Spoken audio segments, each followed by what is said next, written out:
Chapter 12:12.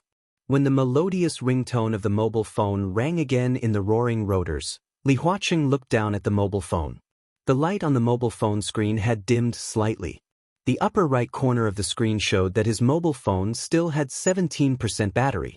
The beautiful land and rivers of Zhongzhou State were moving backward unhurriedly under the helicopter.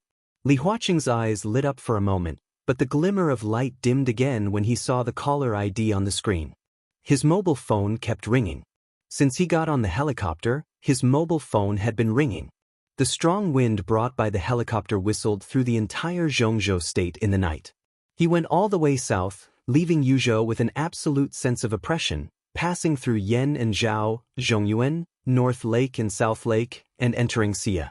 After replenishing in Xia, he rushed to Nanyun, Tianan, Xinyuan City, and Emperor Dong's palace. No one saw Li Huaqing's hesitation.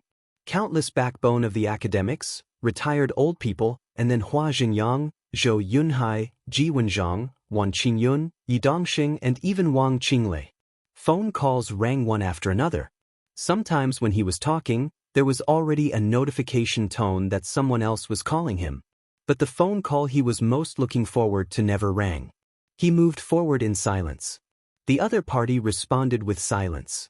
Tianan was getting closer and closer.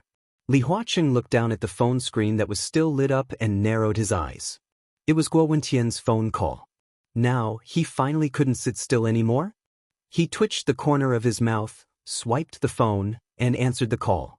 Guo Wentian on the other end of the phone did not speak for a while, as if he did not know what to say. Li Huaqing did not speak either, just waiting for Guo Wentian to speak. Guo Wentian's breathing became more and more obvious. His personal position, the position of the Prince Group, and his position in Zhongzhou State, each position was constantly contradictory to what he wanted to say and his attitude. From his breathing, Li Huaqing could clearly hear his constant struggle and entanglement. Is it too urgent? Guo Wentian was silent for nearly a minute before he whispered and asked hesitantly, "Are you afraid?" Li Huaqing laughed. His words were so blunt that they were a little harsh. Guo Wentian was not angry. Instead, he was silent for a long time, and then he said slowly, "I don't know." Li Huaqing did not say anything. Guo Wentian continued, "I don't know if I'm afraid. I don't even know what I'm afraid of." "Are you afraid? Are you afraid that he will kill me?" Li Huaqing's smile was obvious. "He has the guts," Guo Wentian said in a deep voice, and then continued with a sigh. "At his age, it doesn't matter if he pierces the sky. He's so young and has this kind of strength, that's why there are restrictions." Li Huaqing said blandly, "I'm not afraid that he will kill me, and we haven't reached that point yet. But I'm afraid that he will leave Zhongzhou State. This is not the result I want." Guo Wentian snorted unconsciously. Of course, he was afraid of Li Tianlan leaving Zhongzhou State. The parliament was aggressive. If Li Tianlan really fell out with Zhongzhou State out of anger, Guo Wentian could be sure that he would not survive, not to mention what would happen to Li Huaqing. This was the absolute dominance of extreme personal force. As the number one on the divine list from Zhongzhou State, if he was forced to leave Zhongzhou State, the anger and hatred in his heart could make Li Tianlan do anything in his extreme thoughts. No one in the whole Zhongzhou State could stop Li Tianlan's assassination. This was probably the way to perish together with him. Because if Li Tianlan really did this, no country in the world would dare to accept him, and his end was already doomed. Guo Wentian silently thought about all kinds of possibilities, and finally said in a low voice, "You are playing with fire. On the contrary, this is the safest way to do it." Li Huaqing said blandly. There was a harsh sound from the phone, and there was only 10% battery left. Li Huaqing sighed softly. "You still don't understand." He didn't explain anything and silently hung up the phone. Perhaps the whole Zhongzhou State now thought that he was playing with fire, but the safest way was actually his way now. The supervisory group's entry into Jiangzhou was just the first step. If Li Tianlan didn't agree to hand over Li Guangtu, more obvious and stronger suppression would follow tomorrow morning. Li Huaqing would not go easy on him. This time, he would try his best to suppress the living space of Emperor Dong's palace at all levels. This was not to force Li Tianlan to leave Zhongzhou State. On the contrary, it was to better keep him in Zhongzhou state. So Li Huaqing came in person. In the stormy suppression, Li Huaqing sent himself to Li Tianlan. From an objective point of view, it was equivalent to giving his life to Li Tianlan. Li Huaqing was very sure that as long as he was still in Emperor Dong's palace, no matter how fierce the parliament's next move was, Li Tianlan would not really leave Zhongzhou state. The reason? The reason was that he was still by Li Tianlan's side. It was so simple but not simple. As long as he was in Emperor Dong's palace, this was the biggest leeway. It seemed that all kinds of means to fall out with him were just the parliament showing its strength. The parliament also had to show its strength. Not everything could be negotiated. Li Huaqing was very clear about this. Perhaps Li Tianlan himself didn't know how terrible the consequences would be after mastering such strength and power at his age, and how serious the disaster might be to Zhongzhou state if there were no corresponding restrictions. Youth represented unlimited potential. When Li Tianlan had fulfilled his potential, his youth represented immaturity, a dangerous mindset that wandered outside the rules at any time. This was unacceptable to Li Huaqing. So in any case, he had to find a strong opponent for Li Tianlan. Even if this opponent would fail, it didn't matter, because it would take time. During this time, Li Tianlan would really mature and understand what he should do. Li Huaqing silently glanced at the phone. On the phone call from Dongqing Wudi or Li Tianlan that he had been expecting never rang. Even from the beginning to the present, he had never received any call from the new group or the giant group. Li Huaqing's eyes gradually became dignified. In the unusual silence, he clearly smelled a touch of fighting and gunpowder. The helicopter flew over Nanyun and the first city in Tianan. The brightly lit Xinyuan city was close at hand. President, we will arrive at Emperor Dong's palace soon. Ma Si sat opposite Li Huaqing and said in a serious and dignified voice. Li Huaqing took a last look at the phone, said yes, and closed his eyes. The plane flew over the lights of Xinyuan city. Ma Si stood up and planned to go to the cockpit to say something to the pilot. At the same time, on the soft lawn of Emperor Dong's palace, Li Tianlan, who stood with Dongqing Wudi but rarely spoke, raised his head and glanced at the night sky in the distance. At this moment, the sound of the helicopter's rotors had not yet come from afar. Emperor Dong's palace was quiet in the night. Li Tianlan raised one hand to the night where only the signal lights were flashing in the distance. Boom! In an instant, with Li Tianlan as the center, the world suddenly twisted. The surging and incredible sword energy surged, and the sharp sword intent was completely boiling. The world was torn apart in an instant, and the whole night was completely replaced by sword energy. Like a vast ocean, the sword energy stirred the night tens of thousands of meters away in an instant along the direction where Li Tianlan raised his hand. The sharp sword energy spread noisily. The helicopter that had just entered the sky above Xinyuan city was out of control instantly. The rotating rotors were silently cut into pieces by the sword energy. The helicopter flying in the air suddenly spun and rolled in the air, smashing into the lights on the ground. Li Tianlan raised his hand and closed it slightly. The sword energy all over the sky vibrated at the same time. The falling helicopter seemed to be gripped by an invisible hand at this moment. With the overwhelming sword energy, the helicopter was directly pulled by the invisible hand and rushed into Emperor Dong's palace at an unimaginable speed. The cabin was spinning. Li Huaqing's face was abnormally ruddy. Ma Si fell in the corner with a broken head and a desperate look on his face. The endless sword energy pulled the helicopter from the edge of Xinyuan city all the way to Li Tianlan. The helicopter crashed to the ground, and the huge fuselage slid out of control on the lawn, leaving a deep mark hundreds of meters long. The solid landing gear and the glass in the cabin were completely shattered. Dense cracks appeared on the black fuselage, which had originally looked very majestic under the wrath of the sword chi. The ridiculously broken helicopter slid all the way and stopped less than 5 meters away from Li Tianlan. With a dull sound, the heavy cabin door of the helicopter fell to the ground, splashing a cloud of smoke and dust. Li Tianlan squinted and looked at Li Huaqing in the cabin, who was facing him motionlessly because of the seat belt. He said expressionlessly, "You're too slow. I'll give you a hand." Welcome to Xinyuan City. Welcome to Emperor Dong's palace. Chapter 12:13. The wind under the curtain of night had completely frozen. In the extreme silence, only the cracks on the helicopter were emitting light sounds and spreading. The sword chi was silent, but it was everywhere. Fine and sharp, it moved around the helicopter, from the cockpit to the fuselage, and then to the tail. More and more cracks appeared. It was as if a pale white flower had suddenly bloomed on the pitch-black fuselage of the helicopter. Irregular patterns were quietly spreading, as if to surround the entire huge fuselage. Dizziness, anger, helplessness, solemnity. All kinds of emotions and perceptions kept tumbling in Li Huaqing's heart. His body seemed to be immersed in the dizziness of the helicopter out of control and rolling in the air. At that moment, the world was spinning, and death seemed to have shown a grim sneer in the night outside the cabin.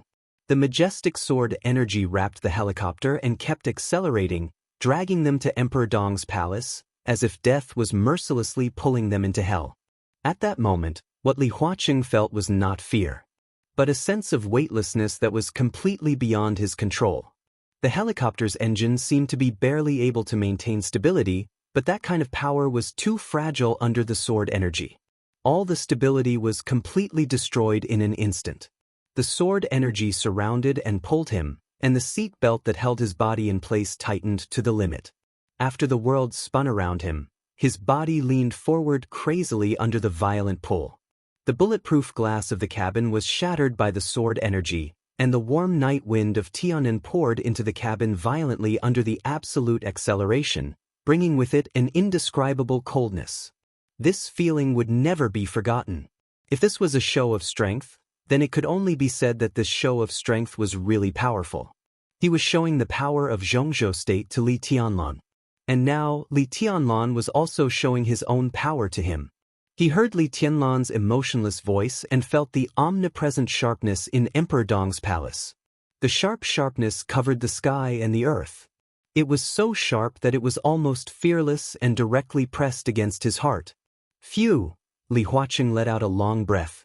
Li Tianlan stood outside the cabin, motionless like a statue, looking at him with no expression. Li Huaqing took a deep look at him, unfastened the seatbelt, walked to the corner of the cabin, and pulled Ma Si up. Ma Si had fallen into a coma. When the helicopter lost control, Ma Si unbuckled her seatbelt and stood up. The out-of-control helicopter tumbled in the air. Caught off guard, Ma Si's body also lost control and crashed into the metal door in front of the cockpit. He instinctively grabbed the nearest handrail, but as the sword chi pulled the helicopter, the sudden acceleration directly threw Ma Si to the other side of the cabin. Under the huge impact, the top secret of Zhongzhou state directly fainted. Li Huaqing pulled up his secretary with some difficulty. Before he could drag Ma Si out of the cabin, Dong Qingwudi had already walked in first. "Leave it to me. I'll treat his wound." Dong Qingwudi smiled and lifted Ma Si with great ease. Then he went to the cockpit, picked up the driver who was also unconscious, and looked at Li Huaqing. Li Huaqing pondered for a moment and nodded. He knew very well that at this time, no matter where Dong Qingwudi stood, he did not want to stay between him and Li Tianlan. This was also acceptable for him and Li Tianlan. Without Dong Qingwudi here, Li Huaqing, who faced Li Tianlan alone, would feel more pressure. And precisely because of his absence, Li Huaqing was also more likely to have a deeper talk with Li Tianlan. Li Huaqing quickly left the scene with the two wounded. Li Huaqing sat in the broken cabin for a while. When the dizziness in his mind almost disappeared, he took a deep breath and walked out of the cabin. The helicopter will be towed away to check the fault. Fortunately, if it hadn't broken down near Emperor Dong's palace, the consequences would have been unpredictable. Li Tianlan said lightly. "Fault." Li Huaqing's eyes narrowed and he said with a smile, "So, I should thank you for saving my life?" "You're welcome." Li Tianlan was still expressionless. Li Huaqing smiled. He was very curious as to why he could smile now. All his actions since he came to the stage seemed very gentle. But gentleness did not mean that he had no temper, nor did it mean that he would appear to be weak. In fact, in the hearts of many people, The gentle and calm Li Huaqing was far more deterrent than the other counselors who banged the table and roared. But at this moment, Li Huaqing was really not angry. Even if the young man in front of him attacked him, destroyed a helicopter, and even made him and his secretary extremely embarrassed, his heart was calm. Maybe it was because he valued him too much, and in his heart, he also had too many expectations for him? Li Huaqing never knew that he would value a person so much and be optimistic about his future, even though the two of them were now on opposite sides. The third supervisory group's entry into Xianxia is just the beginning. Li Huaqing said, in the next few months, the 1st to the 10th supervisory groups will be sent out one after another. The inspection scope is very large, including Wuyue, Liaodong, Beihai, Nanyue, Southwest, and Northern City. This is the normal inspection tour before the election. Xianxia is just the first stop. This time, the 3rd supervisory group's inspection scope is Jiangxia, Jianghuai, and Huading. I believe you really.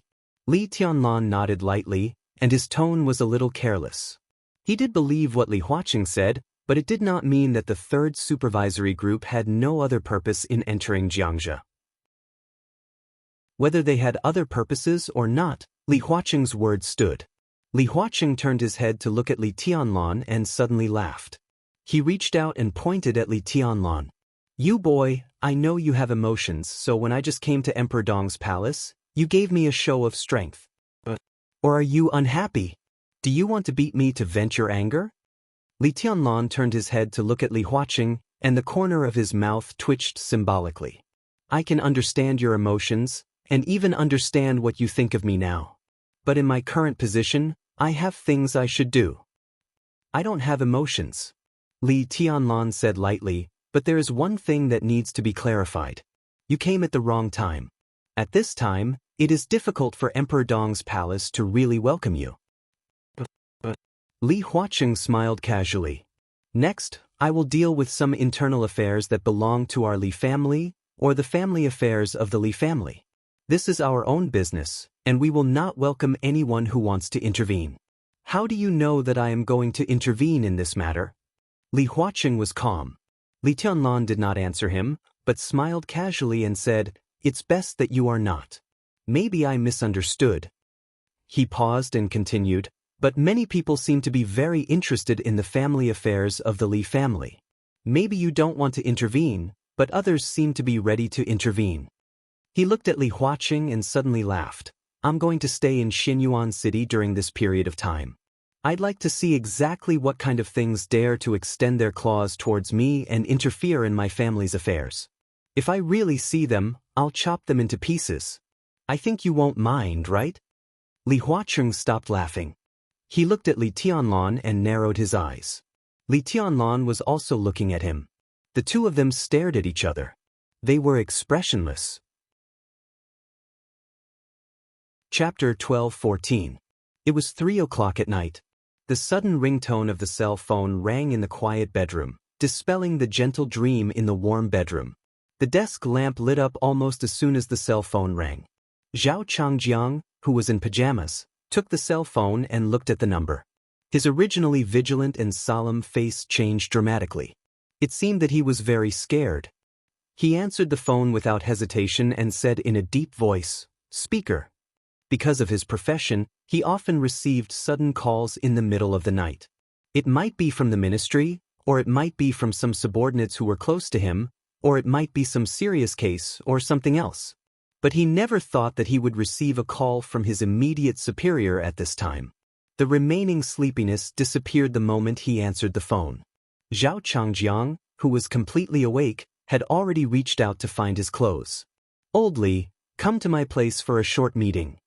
On the phone, the steady and graceful female voice laughed. "Am I disturbing your rest?"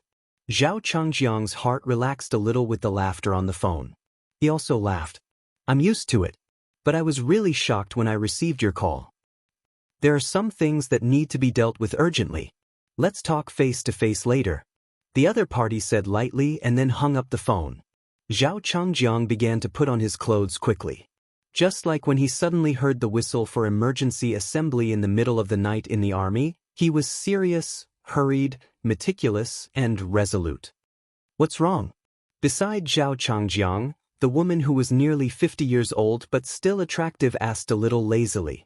She raised her hand to rub her eyes and complained, "What's wrong this time? There are really too many troubles in the local area. Tell me, when have you been free from worry in the past few years? You're so busy that you don't eat regularly. You're on tenterhooks even when you sleep. I'm almost suffering from a nervous breakdown because of you."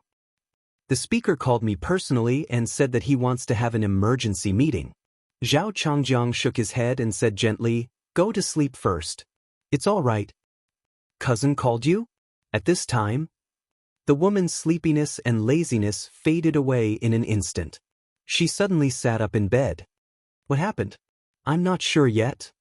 Zhao Changjiang shook his head. He didn't say it in his heart, but he was almost certain that Speaker Bai, who had never made any big moves since he came to Liaodong, was going to do something big this time. The woman's expression was a little uncertain. Her name was Zhao Qing, a distant relative of the Bai family in Yuzhou. In terms of relationship, she should call Bai Qingqian cousin, but in fact, the blood relationship between them was very thin, the kind that could not be more distant. Although they were distant relatives, Zhao Qing had been very close to Bai Qingqian since they were young. Although they were relatives in name, they could be said to be best friends who could talk about anything. Zhao Changjiang and Zhao Qing were even married. They were all introduced by Bai Qingqian back then. At that time, Zhao Zhang was transferred from the Southern Station District to Liaodong. In addition to the fact that Bai Qingqian really needed a trusted confidant to be her right-hand man, Bai Qingqian also wanted to chat with her good friend for a long time. Zhao Changjiang was one of the 11 provincial council members of Liaodong province and the head of the Liaodong Police Department. It was no exaggeration to say that he was Bai Qingqian's right-hand man in Liaodong. Although Bai Qingqian came to Liaodong because of the cooperation between the two groups, she did not stand on ceremony when it came to consolidating her right to speak. For nearly 5 years, the overall level of Liaodong seemed to be extremely stable, but Bai Qingqian had long been in power. Her words carried enormous weight, and she quietly overshadowed the sharpness of the governor of Liaodong. The main reason was that she had grasped what she should control in her hands. The Ministry of Personnel, which controlled personnel, was the first thing she grasped, followed by the Ministry of Supervision, and then the propaganda system. Finally, she transferred Zhao Changjiang to control the police department, plus the chief steward of the provincial government, who was bound to keep pace with Bai Qingqian. After mastering 4 powerful departments, Bai Qingqian had already established an absolute advantage in Liaodong. In less than 5 years, Bai Qingqian was almost unshakable in Liaodong. There was no doubt that if she did not leave in this election, the whole Liaodong would be included in the territory of the giant group or the new group. This was undoubtedly what the academics absolutely did not want to see. This was one of their most core territories. As the election approached, the ups and downs of Bai Qingqian's sprint to the parliament made the whole Liaodong turbulent in recent days.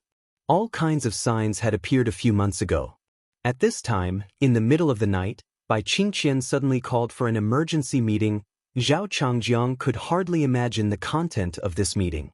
"You sleep first. I'm going." Zhao Changjiang looked at his wife on the bed, whose expression changed. He took a deep breath and went straight out of his room.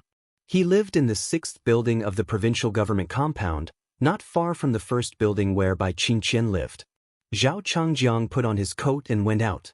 It was cold in winter in Liaodong. The courtyard was silvery white, and it was snowing heavily again. Zhao Changjiang stepped on the snowflakes and walked in the courtyard of the provincial government compound in the middle of the night. His eyes were firm. Many years ago, he was injured in the Border Control Corps and transferred to the military headquarters. From the military headquarters, he entered the Southern Station District and then transferred from the military system to Liaodong. His style had never changed. He was calm, firm, and fearless. After more than 4 years in Liaodong, Zhao Changjiang had already established his image as an iron-fisted person. Zhao Changjiang passed by the 4th building of the provincial government compound. The door of the detached villa in the 4th building was just opened. A slightly fat woman in her 50s just wrapped her coat tightly and came out. When she saw Zhao Changjiang, she was slightly stunned. Old Li. Zhao Changjiang was also a little surprised. The first building? Yes, boss by summon me in the middle of the night. I dare not neglect it. The middle-aged woman chuckled. Her figure was slightly plump, and her face was round. In the midst of the falling snow, she looked somewhat benevolent.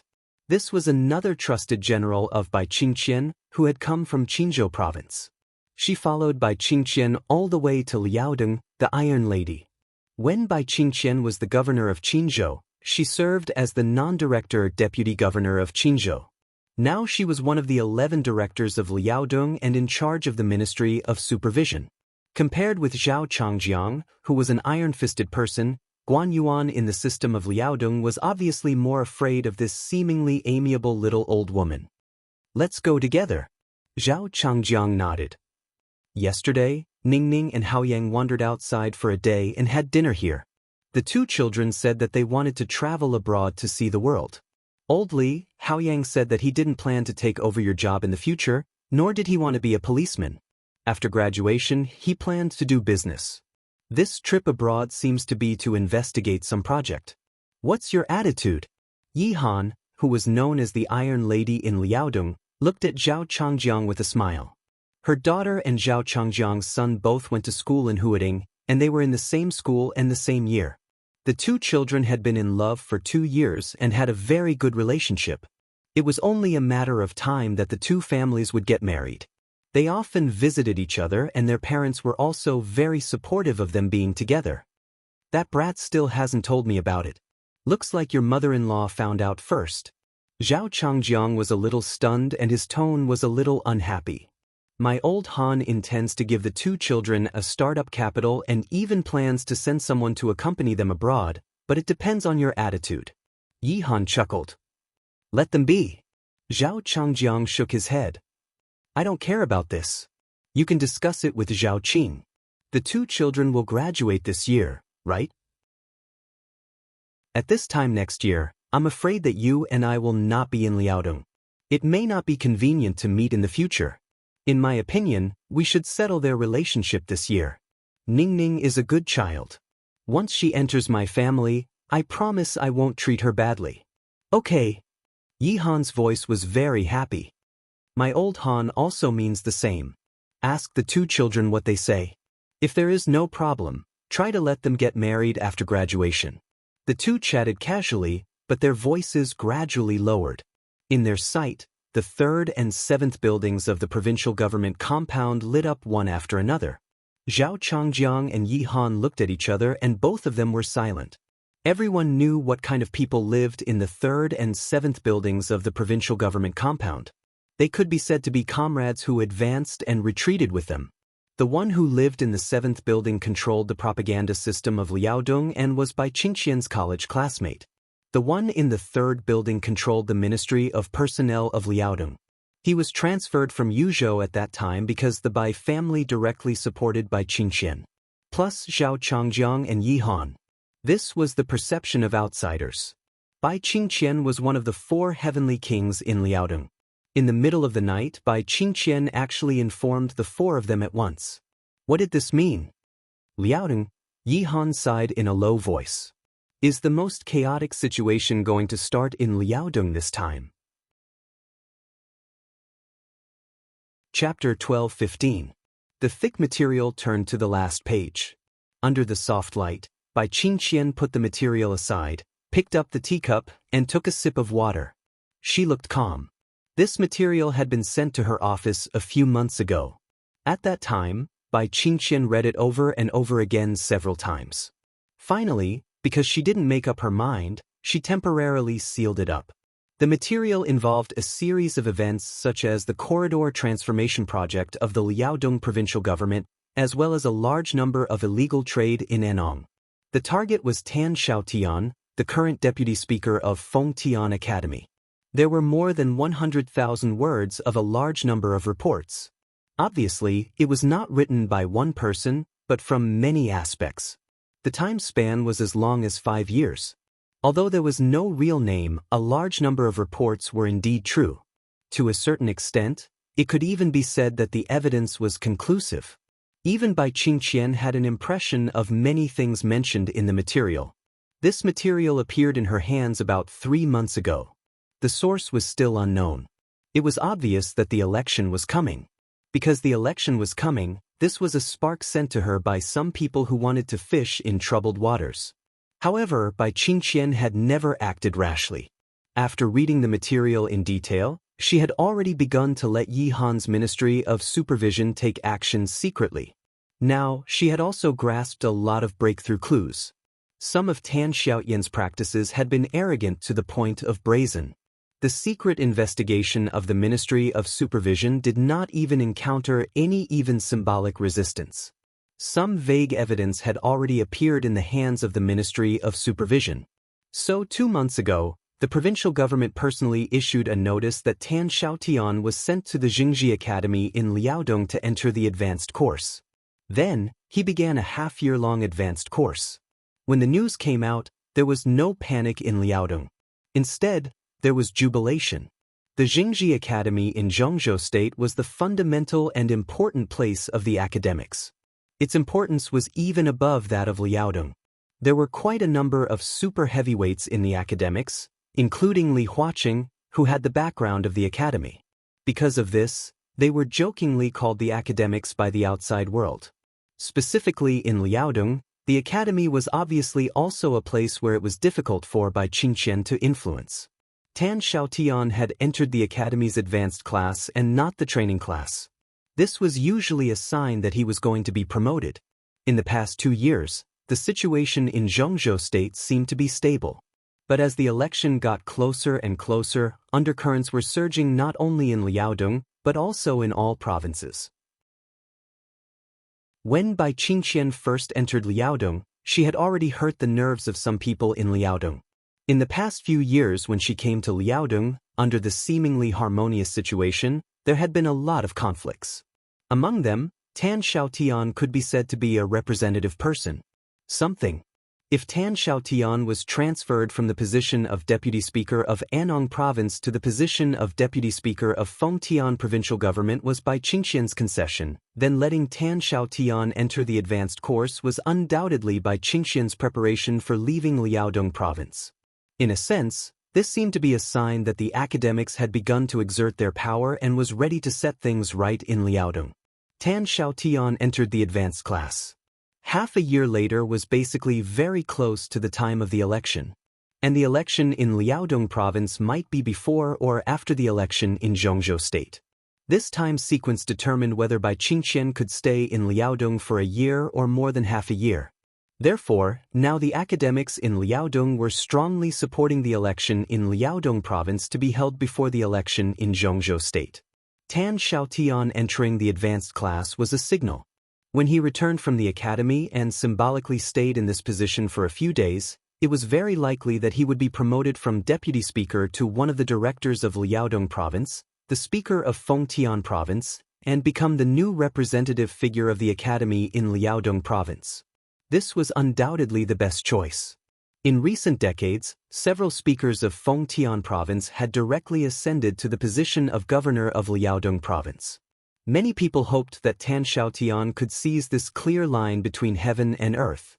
To say the least, even if he couldn't seize it, after the advanced class, Tan Xiaotian was likely to directly serve as the deputy governor of Liaodong Province, enter the council, and become the third person in the provincial government. This kind of rumor was getting clearer and clearer now. Obviously, the academics had begun to focus on the ecology of Liaodong Province after Bai Qingqian left. Bai Qingqian would be elected as a member of Parliament of Zhongzhou State in this election. After he left Liaodong Province, the new Speaker of Liaodong Province would also be elected as a member of Parliament of Zhongzhou State under the influence of Bai Qingqian and the power support of the academics, and he would take charge of Liaodong Province. This person must be an important figure of the academics. In this way, the promotion channel of the academics was preliminarily perfected. As Bai Qingqian took the new post, the 4 supermasters under him would inevitably leave here one by one and go to different places. From the bottom of her heart, because the cooperation with the academics in recent years was quite pleasant, Bai Qingqian did not intend to make a big earthquake before she left. After all, she was still the speaker of Liaodong province.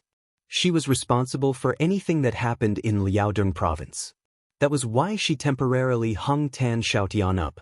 After he left, she would hand this problem to her successor. The successor must be one of the leaders of the academics and would know how to deal with the internal affairs of Liaodong province in a low-key manner. This way, even if she left this place, she wouldn't lose too many points. However, it was obvious that her careful consideration to some extent was regarded as weakness by some people with ulterior motives in Liaodong. Therefore, these days, the internal affairs of Liaodong became more and more unstable. Bai Qingqian was still hesitating. But the matter of the third supervisory group entering Xianxia directly stimulated Bai Qingqian to make up her mind completely. The other party had already begun to take action against the new group and Li Tianlan. Bai Qingqian naturally would not be polite. She had a card in her hand and did not bother to wait for the signal from Yuzhou from Bai Zhanfang and Zhou Mulin.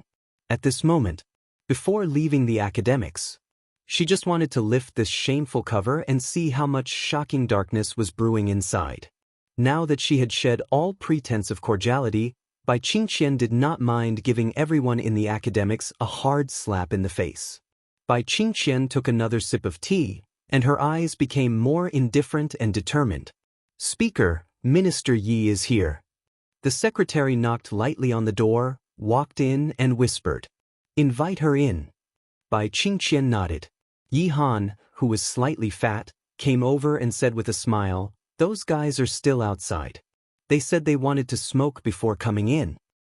Bai Qingqian nodded and asked directly, "Can we do it directly about Tan Xiaotian's problem?"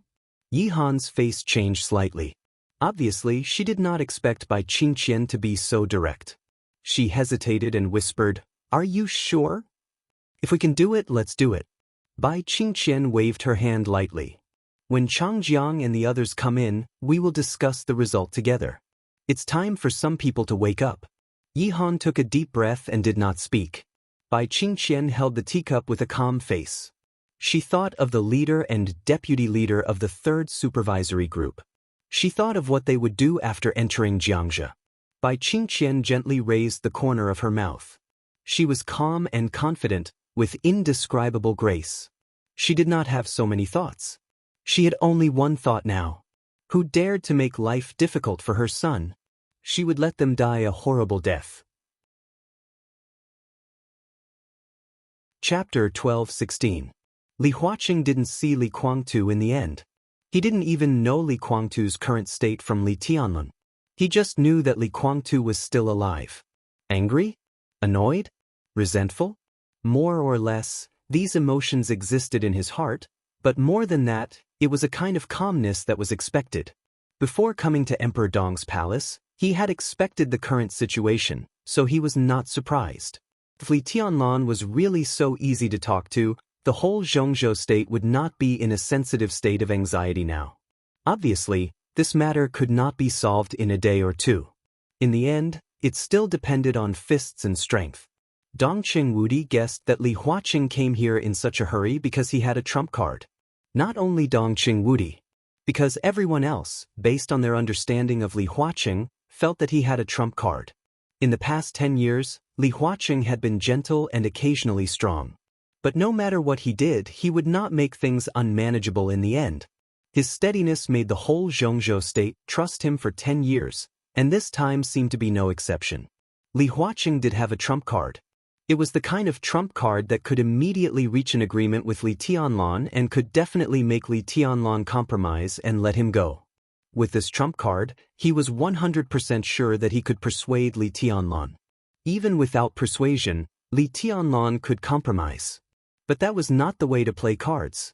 If the so-called negotiation was destined to be unconditionally compromised all the time, it was not a negotiation, but a plunder. There was more than one way to get Li Guangtu back. If the hard way didn't work, he could use the soft way. Li Huaqing fully believed that as long as he unconditionally compromised, satisfied Li Tianlan's demand, and allowed Emperor Dong's palace to plunder a considerable part of the various resources of Zhongzhou state, he could take Li Guangtu away at any time. But Zhongzhou State was not a logistics base that could be plundered by Li Tianlan.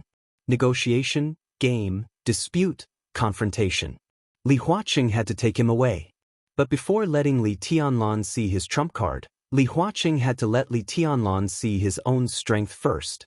This was the case on any occasion. Only when one side showed their strength first could they be qualified to talk on equal terms.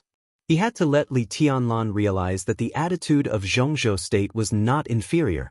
Zhongzhou State could give benefits to Emperor Dong's palace, but it could also completely destroy the system of Emperor Dong's palace. Perhaps Li Tianlan knew this. But being able to do it and daring to do it were two completely different things. What Li Huaqing wanted to show was the power that could destroy Emperor Dong's palace at any time. To put it simply, he wanted to show off a few of his abilities. After that, when the situation became stable again, Li Tianlan might become more mature in reflection. This was a battle of attrition. It was a battle and game between Li Tianlan and Li Huaqing. The focus of the game was Li Guangtu. The bargaining chips were the resources of Emperor Dong's palace and the academics. As the election approached, a storm was brewing. Li Huaqing, who was confirmed to be re-elected, and the entire academics should have been the most quiet group, but now the academics had become the first group to jump out. For Li Guangtu? Li Huaqing didn't think so. He was indeed the focus of the dispute between him and Emperor Dong's palace. But whether it was to protect Gu Xingyun, Li Guangtu, or to accept Jiang Shangyu, Li Huaqing was very clear-headed from beginning to end. He had only one goal. Not for Gu Xingyun, Li Guangtu, and Jiang Shangyu. It was for Li Tianlan. Just for Li Tianlan. Li Tianlan was very polite to him, but also very impolite. The direct result of the disagreement was that Li Tianlan directly left. He was really leaving. Li Huaqing didn't even see Li Tianlan leave. After saying those harsh words, Li Tianlan just turned around and disappeared from his sight. The president, who was left alone in Emperor Dong's palace, stood alone and smoked a cigarette. Then he saw Xiao Mahai, who was now the chief butler of Emperor Dong's palace, walking over with a smile. They didn't talk about the old days. They were not familiar with each other. The general, who had blatantly embezzled tens of millions of prison funds in the past 2 years, had formally submitted his resignation a month ago. Li Huaqing also signed the resignation letter. Someone had taken over Xiao Mahai's position as the director of Emperor Dong's palace. Xiao Mahai, who had left the desert, went to Tiannan and became the director of Emperor Dong's palace. He seemed to be living a good life. Xiao Mahai arranged for Li Huaqing to stay in a villa in the central area of Emperor Dong's palace. The villa complex, which would probably be provided for the high-level officials of Emperor Dong's palace in the future, had just been completed. There was still a slight smell in the villa, but the decoration was absolutely comfortable and luxurious. Xiao Mahai arranged for people to prepare a sumptuous meal for breakfast or supper at this time. He even opened a bottle of wine and then left. Li Huaqing, who was not sleepy at all, sank his body into the soft leather sofa and slowly tasted the wine. He was not sleepy at all. He was a little excited inside. It was like the moment when he was about to draw the sword before the decisive battle. He was completely focused, energetic, and highly focused. All the fatigue was completely suppressed and disappeared without a trace. Li Huaqing seemed to have completely entered the fighting state. He had already made sufficient mental preparations for this game. It could be victory, failure, or inevitable losses. All of these were within the range of what he could accept. He held the power in his hand, and this power had completely locked on the target. He could not hesitate, and must completely vent it out. He just didn't know if Li Tianlan had already made the same preparation. Li Huaqing held the wine glass and looked at the deep night outside the window, like a peerless swordsman holding a famous sword, waiting for the dawn. Li Tianlan did not rest either. He returned to the top floor of the castle, where only he lived. In the spacious and luxurious living room, the maid Mai Shiranui, who came from East Island with all kinds of thoughts, had not left yet. She sat quietly on the sofa and was in a daze. She had changed out of her sexy and revealing clothes. She was wearing a pure white exquisite dress, black stockings, and a pair of seductive red stilettos. She sat quietly in the spotless living room. Her legs, which were shimmering in black stockings, were crossed. She was elegant and quiet. Rather than a maid, she was more like a well-dressed imperial concubine waiting for the arrival of the emperor, or a princess looking forward to the arrival of her lover. She seemed to be thinking about something, so she did not come to her senses when Li Tianlan suddenly appeared in the room. She was thinking about her life and the future. Mai Shiranui had never denied her desire for power. This desire included many things, such as the fanatical worship of real power, the power to dominate the dark world, the power to rule the world and sweep everything, and so on. She had always had a goal in her life. When many so-called young talents in the dark world of East Island worshipped her as a goddess, those people never existed in her eyes. At the beginning, her master Shinichi Miyamoto, the supreme ninja of the invincible realm who supported Liuhua Palace and made it as famous as Wuji Palace and Jifeng Sword Training School, was incomparably lofty in her heart. At that time, the only thing Mai Shiranui wanted was to inherit everything from her master and lead Liuhua Palace to surpass Jifeng Sword Training School and Wuji Palace to become a super force in the dark world. After Shinichi Miyamoto died in the hands of tribulation, her target became Li Kuangtu. The Purgatory of Heaven capital appeared in East Island. At that time, the man with the code name God, holding a death scythe, was quiet and almost invisible most of the time, but he could fight tit-for-tat with Sword Emperor Wang Tianzong without falling behind. He indeed had the glory that shone on the whole dark world. Mai Shiranui didn't want to admit it, but she knew very well that in the most glorious years of the Purgatory of Heaven capital in East Island, she had many sleepless nights because of Li Kuangtu. His almost desperate power became something she was crazy about and also the driving force for her continuous progress. She longed to be conquered by such a man and to be owned by such a man. Appearance. None of these things mattered to her. When she tossed and turned countless nights, she could even disdain the pursuit of the royal crown prince. At that time, there was only the incomparable power in her eyes. She dreamed of becoming Li Kuangtu's woman, sleeping beside him, wearing Li Kuangtu's invincible aura, and enjoying the awe of the whole dark world. Mai Shiranui could see that Li Kuangtu was tempted by her. Many times she could feel the rising temperature in Li Kuangtu's eyes. However, whether it was the royal prince who accompanied Li Kuangtu or Phoenix of the Purgatory of Heaven capital, they all regarded her as a great threat and guarded her so tightly that there was no suitable opportunity. Li Kuangtu was indeed lustful, but he was not the kind of person who was desperate. If he didn't have the chance to eat her, he wouldn't force her. That was the most glorious years of the Purgatory of Heaven capital. Now it seemed that it was also the peak period of the Purgatory of Heaven capital. After the chaos in Snow Country, the Purgatory of Heaven capital began to fall from the peak at a speed that no one expected. Wang Tianzong's breakthrough completely suppressed the powerful aura on Li Kuangtu. The Purgatory of Heaven capital left East Island. Countless forces in the dark world were withering.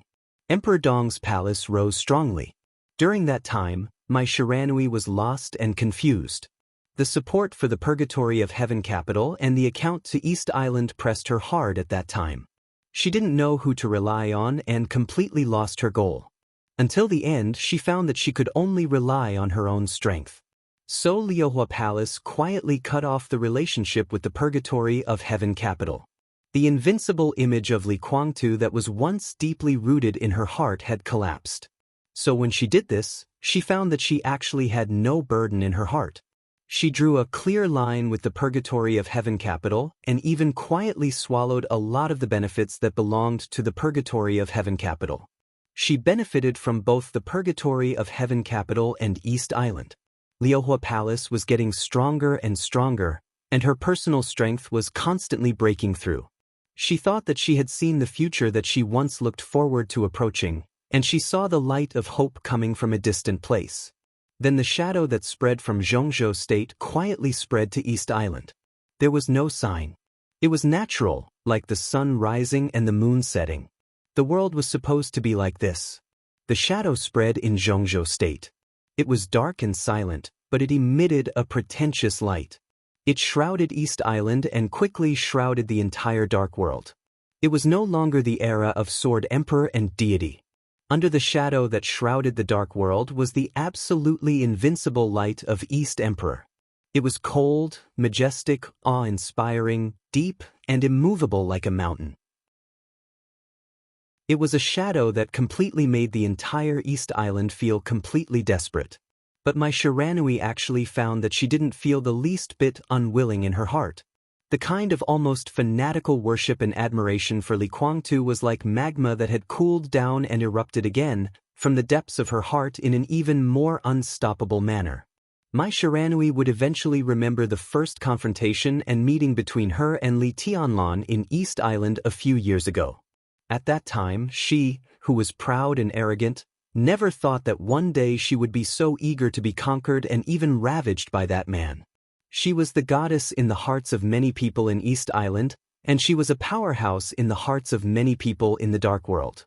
Women in the Dark World never meant that they were weak, because no matter which era, there were women standing at the peak who showed the demeanor of women. More than 20 years ago, there was Summer Solstice and Li Shi, two powerhouses who could be regarded as the peak combat power in the Dark World.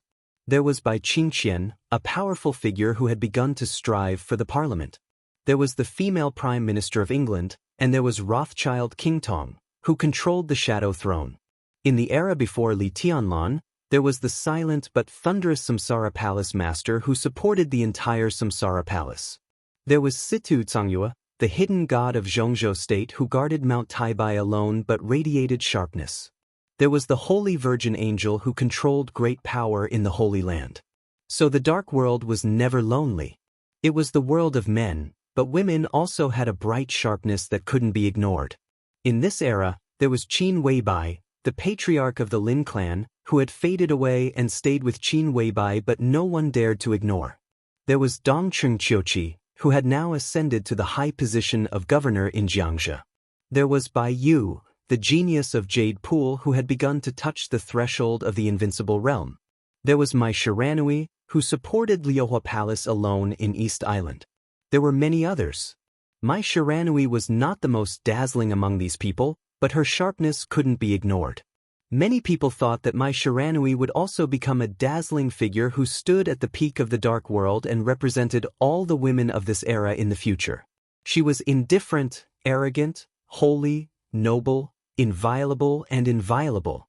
People could only look at her from afar, admire her from the bottom of their hearts, and dream about her. This was the view of countless people in East Island about Mai Shiranui. But Mai Shiranui felt that she was a bitch. She had a beautiful appearance, excellent talent, and an extraordinary identity, but she was also a bitch with a strong servility. This was not to belittle herself, but her self-awareness that was difficult for others to talk about. From Li Kuangtu to Li Tianlan. She couldn't resist that kind of power. This year, she was 26 years old. She couldn't be said to be young, but she was definitely not old either. Her body was still delicate, no longer immature, and there was a trace of maturity. She was an age that became more attractive in everyone's eyes. Under Donghuang's shadow, she longed to get Li Tianlan's approval, to be conquered by Li Tianlan, to pull her over, to kneel at his feet, and to press her proud and beautiful head to accept something. She longed for Li Tianlan to throw her on the bed and tear her expensive clothes into pieces. She longed for Li Tianlan to crash and ravage her like a beast and eat her up bit by bit in her screams. There would even be whips, candles, or other things she had seen in East Island that she didn't care about before but secretly looked forward to when they were on Li Tianlan. She longed for Li Tianlan to use everything she had under her goddess halo and enjoy her most docile and charming side. Her charm wanted to bloom around Li Tianlan. That might be a kind of light that blended with Li Tianlan's light. She would wear the dazzling light of Donghuang and announce to the whole Dark World that she was Donghuang's woman and enjoy the awe of the whole Dark World. As long as she thought about it, it was a kind of pleasure that made her almost breathless. But Li Tianlan didn't say yes. He refused her request to be his woman, but he told himself that he needed a personal maid. The goddess in the hearts of East Island people. The maid of Donghuang. Mai Shiranui even thought it was very interesting, so she came to Emperor Dong's palace and even carefully prepared a lot of things. Mai Shiranui would never forget the strange expression on Xiaomahai's face when he checked her luggage and found something like a whip in her suitcase. There were even some inconspicuous but interesting gadgets that could only be bought in East Island. Mai Shiranui didn't care. At that time, she burst into an extremely charming smile in front of Xiaomahai and said that His Majesty Donghuang asked her to bring it with him.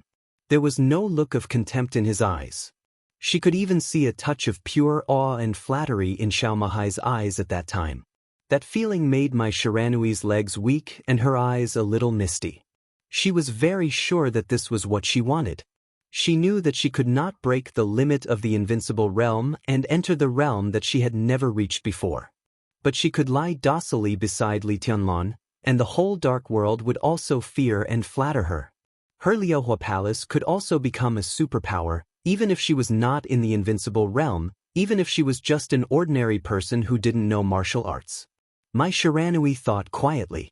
Her face was a little flushed, and she rubbed her legs unconsciously, feeling that she was going to take a bath again. What are you thinking about? Li Tianlan's voice suddenly rang out in the brightly lit living room. Mai Shiranui's whole body shook. She didn't get up at first, but unconsciously made a sound like a cat's meow, soft, delicate, mellow, and sentimental. The blue veins on Li Tianlan's forehead jumped for no reason, and a nefarious fire almost uncontrollably rose from his abdomen. Your Majesty! Mai Shiranui stood up with a flushed face, a little cramped and a little flustered. A very subtle smell spread on her body. Li Tianlan glanced at her and asked directly, "Where is your room?" Mai Shiranui froze for a moment, as if she couldn't believe it, but with some expectation she said softly, "It's next to yours. I cleaned it up myself. Your Majesty, would you like to have a look?" Li Tianlan waved his hand and said, "Now, go and have a rest. I'll call you if I need anything." Mai Shiranui stood where she was, stunned for a moment, then gave a soft, "Oh," and turned to leave. Li Tianlan glanced at her unconsciously, only to find that Mai Shiranui's delicate white dress swayed gently as she walked, and a small wet mark was gradually growing. He frowned and didn't think much about it. He asked casually, "What's the situation in East Island now?" East Island was undoubtedly the priority at the moment. With Mai Shiranui, a chess piece, there shouldn't be too much trouble. Mai Shiranui paused and turned around. Her watery eyes became more and more hazy, and she said in a soft voice, "It's chaotic and they're scared." Li Tianlan nodded thoughtfully. Mai Shiranui stared at him for a while, then turned around in disappointment and walked back to her room. The door of the room was gently closed, and then opened again, leaving a very clear gap. After a while, the tempting pink light peeked out from the gap. Li Tianlan suddenly smiled, and his smile was a little happy. He suddenly thought of Li Huaqing. He could probably understand some of Li Huaqing's thoughts. Li Huaqing began to show his own power. And he came to Tiannan probably because he was afraid that Li Tianlan would do the most extreme thing, which was also the reaction he least wanted to see. It was really a wonderful move. The domestic war was tit for tat. Did he think he could control the situation just by looking at him here? At this time, if he left Xinyuan City, Li Tianlan suddenly wanted to see Li Huaqing's reaction. Chapter 12:17. When military counselor called him, Li Tianlan was about to finish watching a classic Hollywood action blockbuster. The movie had come to the end. The overwhelming wreckage of machinery was flying in the fire, and the soldiers with shields were fighting fiercely with the muscular giants. In the distance was a ruined city, and the survivors were running for their lives. All kinds of high-tech weapons were in scrupulously blooming destructive flames in the air, and the endless legions were moving forward firmly in the surging artillery fire. One picture after another was reflected in his dull pupils. He sat quietly, like a puppet, with countless thoughts flashing in his mind, about East Island, about South America, about Europe. The urgent reorganization of the internal structure of Emperor Dong's palace, the establishment of various departments, the blueprint of the new group, the game with Li Huaqing, the various investments of the Flourishing Age Fund, the future of Tiannan, his future, everything seemed to explode at once. Everything had to be done, and they had to be done as soon as possible. He didn't pay attention to what the movie was about. It was destined to be a blockbuster without too many connotations. The scenes were gorgeous and hot-blooded, and the special effects were all on. Li Tianlan's thoughts were scattered with the special effects on the screen. He looked quieter and quieter, sitting on the sofa motionlessly. Time was silent, and so was he. Gradually, he was so quiet as if he didn't exist at all. The phone rang. Li Tianlan's body moved slightly. He seemed to come alive all of a sudden.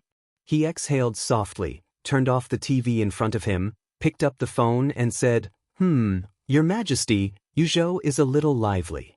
Military counselor's voice was still calm, and he came straight to the point. He used the word lively very vividly. In fact, Yuzhou was more than lively now. Li Guangtu suddenly came to Emperor Dong's palace. Such an abrupt move directly shocked the whole Zhongzhou state, and Yuzhou was now in a state of complete uproar. The parliament had not yet held a meeting to formally announce or issue any orders. But all kinds of heavyweights had begun to meet frequently. Zhou Mulin and Bai Zhanfang were secretly meeting.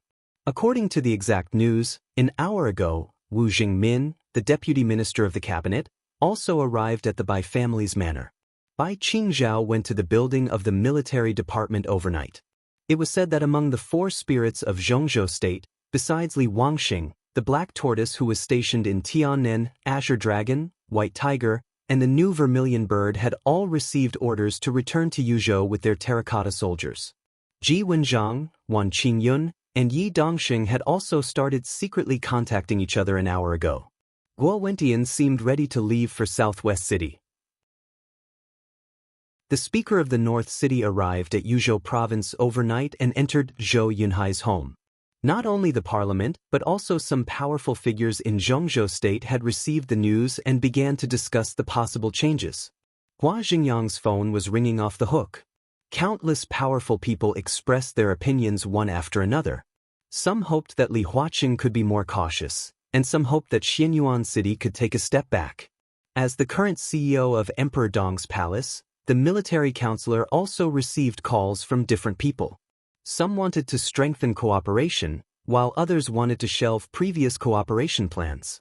It was a complete mess. Demons danced in a frenzy. The turbulence had begun to spread to the entire Zhongzhou state from Yuzhou as the center. In 24 hours at most, the roaring hurricane would sweep across the entire Zhongzhou state. Is it exciting? Li Tianlan asked with a smile and a relaxed tone while holding the phone. Military counselor was silent for about half a minute. Obviously, he did not expect Li Tianlan's attitude to be like this at this time. Then he laughed and said, I've experienced such a battle once, and I'm used to it. Your Majesty, the timing is a bit sensitive now, you know. Of course, Li Tianlan could understand what the so-called timing sensitivity meant. The problem of Li Guangtu had now become the focus between the academics and Emperor Dong's palace. Neither side would give in. Li Huaqing's arrival in Emperor Dong's palace made everyone a little uneasy. But before the situation changed, the uneasiness was just uneasiness. They would wait and see, look for opportunities, and express their attitudes at the right time. The so-called right time was undoubtedly when the confrontation between the academics and Emperor Dong's palace had a clear winner. But now, there was a big movement in Yuzhou. It was no longer as simple as waiting and seeing. The academics and Emperor Dong's palace had stirred up chaos. Now, all the other groups and wealthy families were obviously ready to take action and showed signs of entering the fray. But there might be a lot of reasons. But there should be only a few of them who really wanted to help the academics or Emperor Dong's palace. The most important reason was because of the election. The eve of every election in Zhongzhou state was the most lively time. The situation seemed calm, but only the people in the game could really see the stormy waves. When it came to the group, every group had their own demands and wanted to complete their own layout. When it came to individuals, everyone also had their own goals. The relationship between each other, the competition inside and outside the group, and the cooperation in various fields were a complete mess. Everyone was fighting for a certain position, for a certain side's benefits. From top to bottom, the fighting was endless, spreading to every domain, every group. It was a chaotic battle. Of course, the negotiation had to be negotiated. But just like Li Huaqing and Li Tianlan now, before the negotiation, both sides wanted to show their strength. Only with great strength could their words be taken seriously, respected, and even accepted. There was less than a year before the election.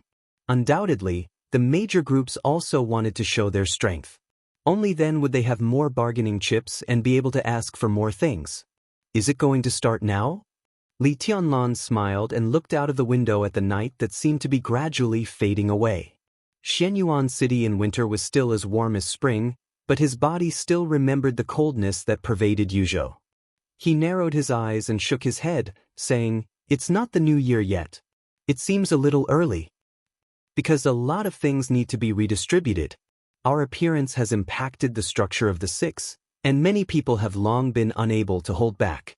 Military Counselor's voice was a little understated. "So in your opinion, is it a good thing or a bad thing for Emperor Dong's palace this time?" "Neither good nor bad." The Military Counselor laughed. "Everyone who enters the game has good intentions, but no one knows what kind of accident will happen until the end. We can only do what we should do. No matter if it's good or bad, we still need to operate." Li Tianlan's voice was more understated, even a little careless. "Well, what can you do?" Military Counselor didn't speak for a while. He didn't know whether to give Li Tianlan a thumbs up or a middle finger in his heart. Li Tianlan's words, whether in an understated tone or a careless tone, were the essence of the boss. Li Tianlan's casual words obviously meant that the next task would be handed over to him. However, as the CEO of Emperor Dong's palace, it seemed to be his task indeed. This sentence was undoubtedly Li Tianlan's statement, which meant that Military Counselor could use all the resources that Emperor Dong's palace currently had to obtain greater benefits for Emperor Dong's palace in the next chaotic battle. As the supreme leader of Emperor Dong's palace, if Li Tianlan bowed to everything personally, the existence of Military Counselor and others would undoubtedly be meaningless. Li Tianlan was self-aware. He had indeed come to this position, but in terms of skill, layout, power, experience, he was not able to perfectly control all the internal details of a group. At the very least, he was not as good as Military Counselor in this respect. He just knew what he wanted and where Emperor Dong's palace would be next. This kind of thing involved the main strategic direction, but not the specific operation process, and Li Tianlan was competent. The goal of the new group after the election was very clear. In the case of keeping Xianxia, they would take down the 4 provinces of Nanyue, Siye, Dongshan, and Jiangnan. In the case of perfecting the internal promotion system of the group, they would try their best to conquer the cabinet and occupy a relatively strong position. With the 5 provinces and Tiannan as the foundation, the radiating influence and the power of the cabinet would support each other. In the overall strategy of the whole Zhongzhou state, resources would be inclined to Emperor Dong's palace to a certain extent, and it would protect the integration of the new group, the giant group, and the north group. This was the strategic direction of Emperor Dong's palace in Zhongzhou state in the next 10 years that Li Tianlan had personally formulated. The next implementation, the allocation of a large number of resources, and the operation of human relations were the responsibility of the CEO Military Counselor. Li Tianlan gave the direction to lead Emperor Dong's palace. He didn't care about the process, only the final result. "I'm on my way to the Bai family manor." On the phone, Military Counselor smiled gently. He was the CEO of Emperor Dong's palace, but after all, he had nothing to do with the parliament of Zhongzhou state. On the surface, he was just a businessman. At this time, he naturally had to unite all the forces that could be united to intervene in this chaotic battle. Dong Qingwudi was still in Emperor Dong's palace. At present, Zhou Mulin and Bai Zhanfang represented the giant group in Yuzhou, and Wu Jingmin represented the power of the new group. Military Counselor represented Emperor Dong's palace.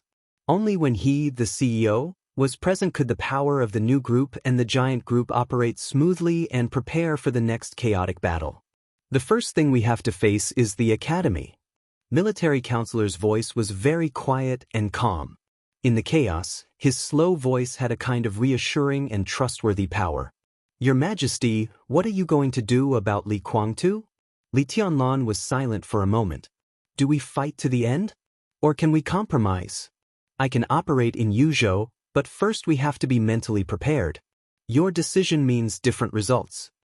The current situation is that our conflict with the academies has caused the current chaos.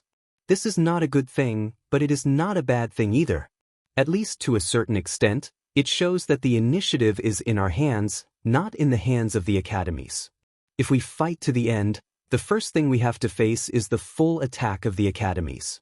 In this position, Li Huaqing can't be ignored. Once we fall into a disadvantageous position, other forces who don't want the new group to appear will undoubtedly attack us together. It's hard for us to resist, but once we do, our gains will be far beyond expectations. It's risky to fight to the end, but the benefits are also great. If we compromise, we can make full use of the initiative in our hands. When to compromise and when to hand Li Guangtu over to the parliament, these are completely up to us. We can even use this to exchange something with the academies. Before the election, our preparation will be more leisurely. At present, compromise is a relatively rational choice. It's less risky and very safe.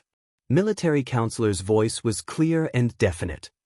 So you prefer me to let him go? Li Tianlan asked.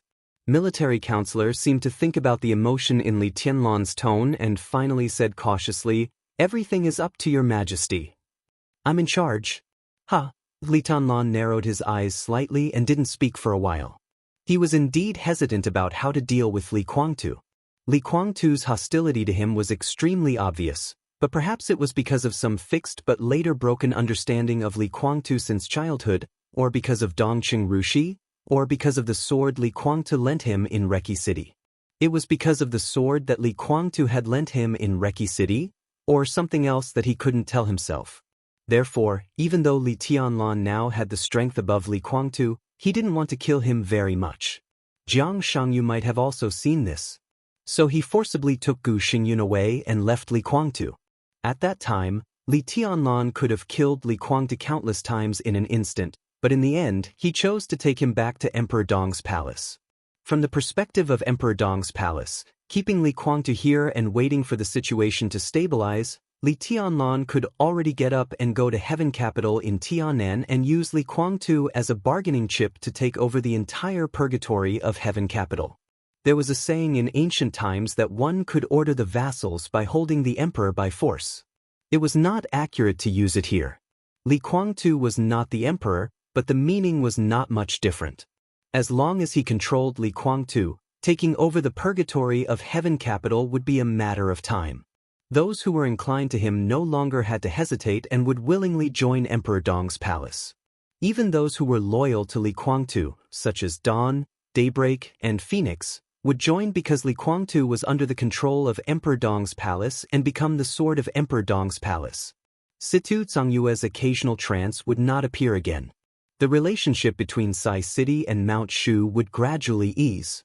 Li Shi didn't have to recall the past. Keeping Li Guangtu would be an explanation to Dongqing Rushi, her grandfather, and the Li family. As long as Emperor Dong controlled Li Guangtu, Emperor Dong's palace could get a lot of things. From the perspective of Emperor Dong's palace, the parliament would also give him generous compensation if he handed over Li Guangtu. Dongqing Wudi brought Li Huaqing's bargaining chip. In the communication with Li Huaqing not long ago, he also explained it calmly. Beijiang was undoubtedly a piece of fat meat, but Li Huaqing didn't mean to exchange the position of the cabinet. In principle, he's still supported by Qin Qian to go to the cabinet. He could also support Wu Jingmin to serve as a director and deputy prime minister. He would also support Zhou Yuanshan to go to Nanyue.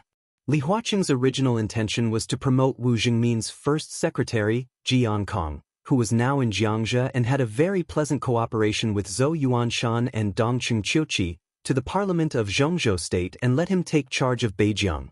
Jian Kong's qualifications were undoubtedly insufficient. Even among dozens of provincial speakers in Zhongzhou State, his qualifications were the least, but his ability was beyond doubt. If Beijiang was handed over to Jian Kong, Li Tianlan would rest assured, and Zhongzhou State would also rest assured. The strategic significance of Beijiang was far more than just a member of parliament. That was the largest province in Zhongzhou state. It could be said to be vast and resourceful, but it could also be said to be sparsely populated. There were too many things that could be done in that land, no matter what could be said or not. If the new group took over Beijiang after the election, they would undoubtedly become one of the top groups in Zhongzhou state. And not only the new group, but also Li Huaqing's concession to the Border Control Corps also meant that as long as Li Tianlan handed over Li Guangtu, the giant group could also get great benefits. This was the condition that Li Huaqing put forward. And it was certain that this was not all the conditions, but the most tempting one. As long as Li Tianlan was willing to talk about other details, there was absolutely room for discussion. Therefore, in the so-called overall situation of Emperor Dong's palace, it was beneficial to Emperor Dong's palace whether to release him or not. The difference was that if he didn't release him, he would get the purgatory of heaven capital, but he would have to resist the pressure from the parliament of Zhongzhou state. And if he released him, he would get a large number of bargaining chips headed by Beijiang, but in the future, he would have to face the joint forces of Li Guangtu, Gu Xingyun, and Jiang Shangyu. Li Tianlan was not afraid of making enemies. He was not even afraid that Li Guangtu would enter the supreme realm in the spiritual domain first. He just didn't want to be enemies with Li Guangtu and the purgatory of heaven capital represented by Li Guangtu. The brand of the Li family on the purgatory of heaven capital was so obvious. It could be said that he was indecisive, soft-hearted, or hesitant. Li Tianlan really didn't want to fight against them. That was tantamount to cutting off the beliefs he had grown up with, distorting his life, and making the future more meaningless. And Li Huaqing and the parliament of Zhongzhou state were now undoubtedly forcing him and the Li family represented by Li Guangtu to go against each other. Li Tianlan held the phone and said after a while, "Let's wait and see. Things have to be done first. Don't be too anxious." Military counselors smiled on the other end of the phone. Now both sides are still at the stage of showing their strength. The second before the real showdown is the time for your majesty to consider. Li Tianlan said, I probably know what Li Huaqing wants to do. Military counselor continued, our intelligence department has received the news. Li Huaqing should want to re-establish the order of the special warfare system of Zhongzhou state. He has talked with Gu Xingyun and Jiang Shangyu. Li Guangtu is also an indispensable part of his plan. In Li Huaqing's expectation in the future, the special warfare system of Zhongzhou state will set up several new corps as the core pillars of the special warfare system of Zhongzhou state. Kunlun Corps, Commander Gu Xingyun, the main force is the current elite of Kunlun City. Heaven Capital Corps, Commander Li Guangtu, the main force is the current elite of the purgatory of Heaven Capital. The third one, the source of the news is a little vague. It should be called the Shadow Legion, Commander Jiang Shangyu. The specific composition of the personnel is unknown. In addition, there is the Snowdance Corps and the Nightmare Corps of Emperor Dong's palace, led by Your Majesty. It seems that the parliament will also give the special warfare system more power to speak. In short, Li Huaqing is very generous, and it can be seen that he is very sincere. Military counselor's quiet and deep voice kept echoing. Li Tianlan held the phone and did not speak for a long time. Chapter 12-18. Li Tianlan could sense Li Huaqing's sincerity. If what the military advisor said was true, then Li Huaqing's actions could indeed be said to be very generous. To rebuild the order of the special warfare system of Zhongzhou state and break the inherent concept, in a series of adjustments, Gu Xingyun would step down and Li Tianlan would step up quietly. In this case, Gu Xingyun could be regarded as losing all his face. But compared with Li Tianlan directly driving him out of the position of state-protecting war god, the ups and downs in this adjustment at least left the last trace of face for Gu Xingyun, and it could make him more reasonable to find a lot of excuses. Snow Dance, Nightmare, Kunlun, Tiandu, Umbra. If the 5 regiments were the core pillars of the special warfare system of Zhongzhou state, then Li Tianlan would undoubtedly have a great advantage when facing others. The Snowdance Corps was originally his trusted team, and the Nightmare Corps was the main structure of Emperor Dong's palace. Of the 5 regiments, he could absolutely control 2. Gu Xingyun, Li Kuangtu, and Jiang Shangyu each controlled 1. It seemed that the 3 of them together seemed to be more powerful than Li Tianlan, but it was just an appearance. Not to mention the size and equipment of the 5 legions, and the comparison of combat effectiveness between Li Tianlan and the 3 of them. After Zhongzhou State made this plan, if Li Tianlan agreed, then the support of the parliament for him would be completely different. This was Li Huaqing's attitude and sincerity. He could give it to Beijiang, Nanyue, Xie, Dongshan, and Jiangnan, but he wouldn't touch Zhejiang either. If you want the initiative of the special warfare system, I can give it to you. If they wanted to support him, the parliament would not hesitate.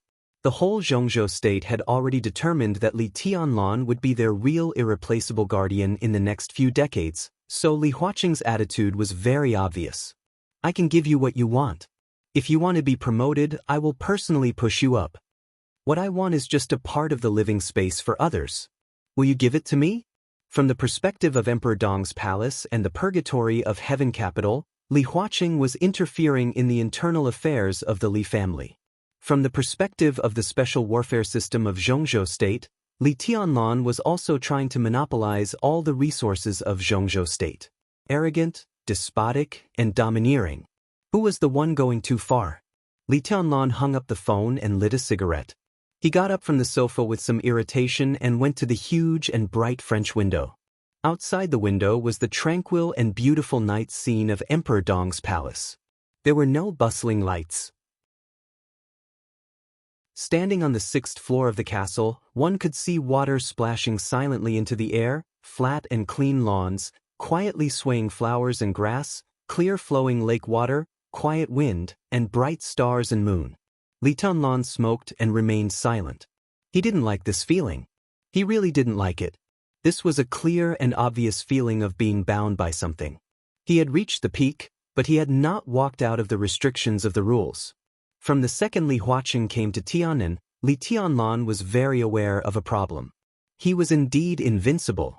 However, it wasn't as if he couldn't be destroyed. He stood at the pinnacle of this world that contained countless factors, rules, regulations, laws, clear barriers, clear standpoints, the glint of swords, mutual deception, carnage, conspiracies and betrayals, battles and killings. It was a world that was filled with games, negotiations, concessions, compromises, balance, ups and downs. It seemed magnificent, but it was actually a world that was constantly repeating itself. However, he was still tightly restricted by countless rules and could not be free. The crazy development of Emperor Dong's palace, power, wealth, and status, all of them were like shackles wrapped around him. He could clearly see those shining responsibilities, and he could clearly feel his exhaustion, annoyance, and even powerlessness. He wanted his life to move forward, but countless things were telling him that he had to take this step back. He didn't want to get involved in the chaos before the election. He didn't want to play games with Li Huaqing. He didn't want to hand over Li Kuangtu. Beijiang, the parliament, the future, the country, they were all king things. If he didn't want to do something, then he wouldn't do it. If he fell out with Li Kuangtu, he would do it. At worst, Emperor Dong's palace would be destroyed. He would leave Zhongzhou state and kill all the people he wanted to kill. He would move forward and never look back. He wanted to do this, but he could only think about it. Reality and fantasy were different, and they would never be the same. His invincible power had brought him absolute power and wealth to the peak of the world. Now, he would have to carry these things on his back and do things that he didn't want to do. For example, he was trying to guess Li Huaqing's thoughts and bottom line, and he would fight for the greatest benefits in this chaotic battle. This was his life and future, and he seemed to be able to see the end with a single glance. Li Tianlan threw away the cigarette butt, took out another one, lit it, and took a deep breath. A white, soft, and slender arm stretched out. There was an ashtray in the slender fingers. A wisp of very pleasant fragrance came from beside him. It was not like the natural body fragrance of Qin Weibai, but it carried a kind of very seductive temptation. The owner of the arm stood quietly beside Li Tianlan, silent and gentle. Li Tianlan didn't say anything, just flicked the ash into the ashtray. The soft arm holding the ashtray was motionless. The cigarette burned out, and Li Tianlan lit another. After smoking 3 cigarettes in a row, he took a deep breath, and the depression in his heart seemed to be exhaled bit by bit with the smoke. Li Tianlan's voice was calm, and he said blandly, "Why don't you rest?" "I can't sleep." Mai Shiranui shook her head gently, took back the ashtray, and squatted down to pick up the cigarette but that Li Tianlan had thrown on the ground and put it in. Women in East Island were generally petite and exquisite. Mai Shiranui, who was 1.65 meters tall, was already considered tall in East Island, but in the face of Li Tianlan, who was 1.83 meters tall, she still needed to raise her head slightly. She raised her big bright eyes, and her long eyelashes trembled slightly. She looked at Li Tianlan, a little obsessed and a little absent-minded. She remembered the first time she met Li Tianlan. At that time, in East Island, she wore a red cheongsam, looking at Li Tianlan proudly and indifferently, with a condescending mockery. At that time, Li Tianlan was not as tall as he was now. Mai Shiranui smiled and said in a soft voice, "And master, you haven't slept yet." "How dare I sleep?" Her magnetic and sweet voice trembled slightly under the soft light, and her face quietly crept up with a touch of captivating red. In the past 20 years of life, this was the first time she had called a man of the opposite sex master. It was not a joke, but a voluntary expression of her meekness and submission. She didn't want to call this man His Majesty. That was what everyone in Emperor Dong's palace called him. There were many people in Emperor Dong's palace, and there would be more and more people in the future. Li Tianlan would get more and more used to the title, Your Majesty.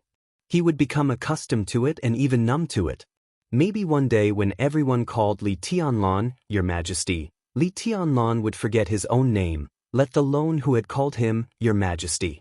At that time, Mai Shiranui, who also called him Your Majesty, might be like other inconspicuous people.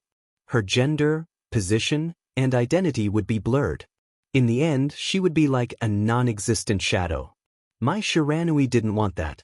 So she let go of her pride and reserve and called Li Tianlan master. She was already his maid, so she should call him master. She felt a sense of intimacy as if she was owned by him. Mai Shiranui was a little excited.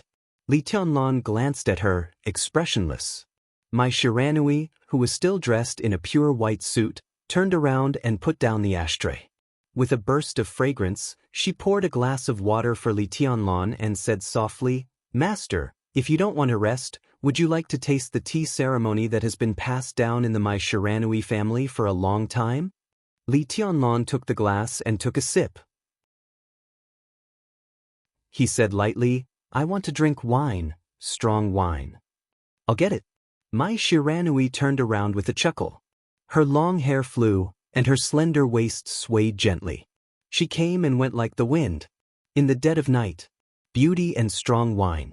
Li Tianlan's heart was restless, but it had nothing to do with desire. In the corner of the living room, there was a wine cabinet of moderate size, in which all kinds of famous wines were neatly placed, dazzling. In fact, Li Tianlan was not very interested in wine.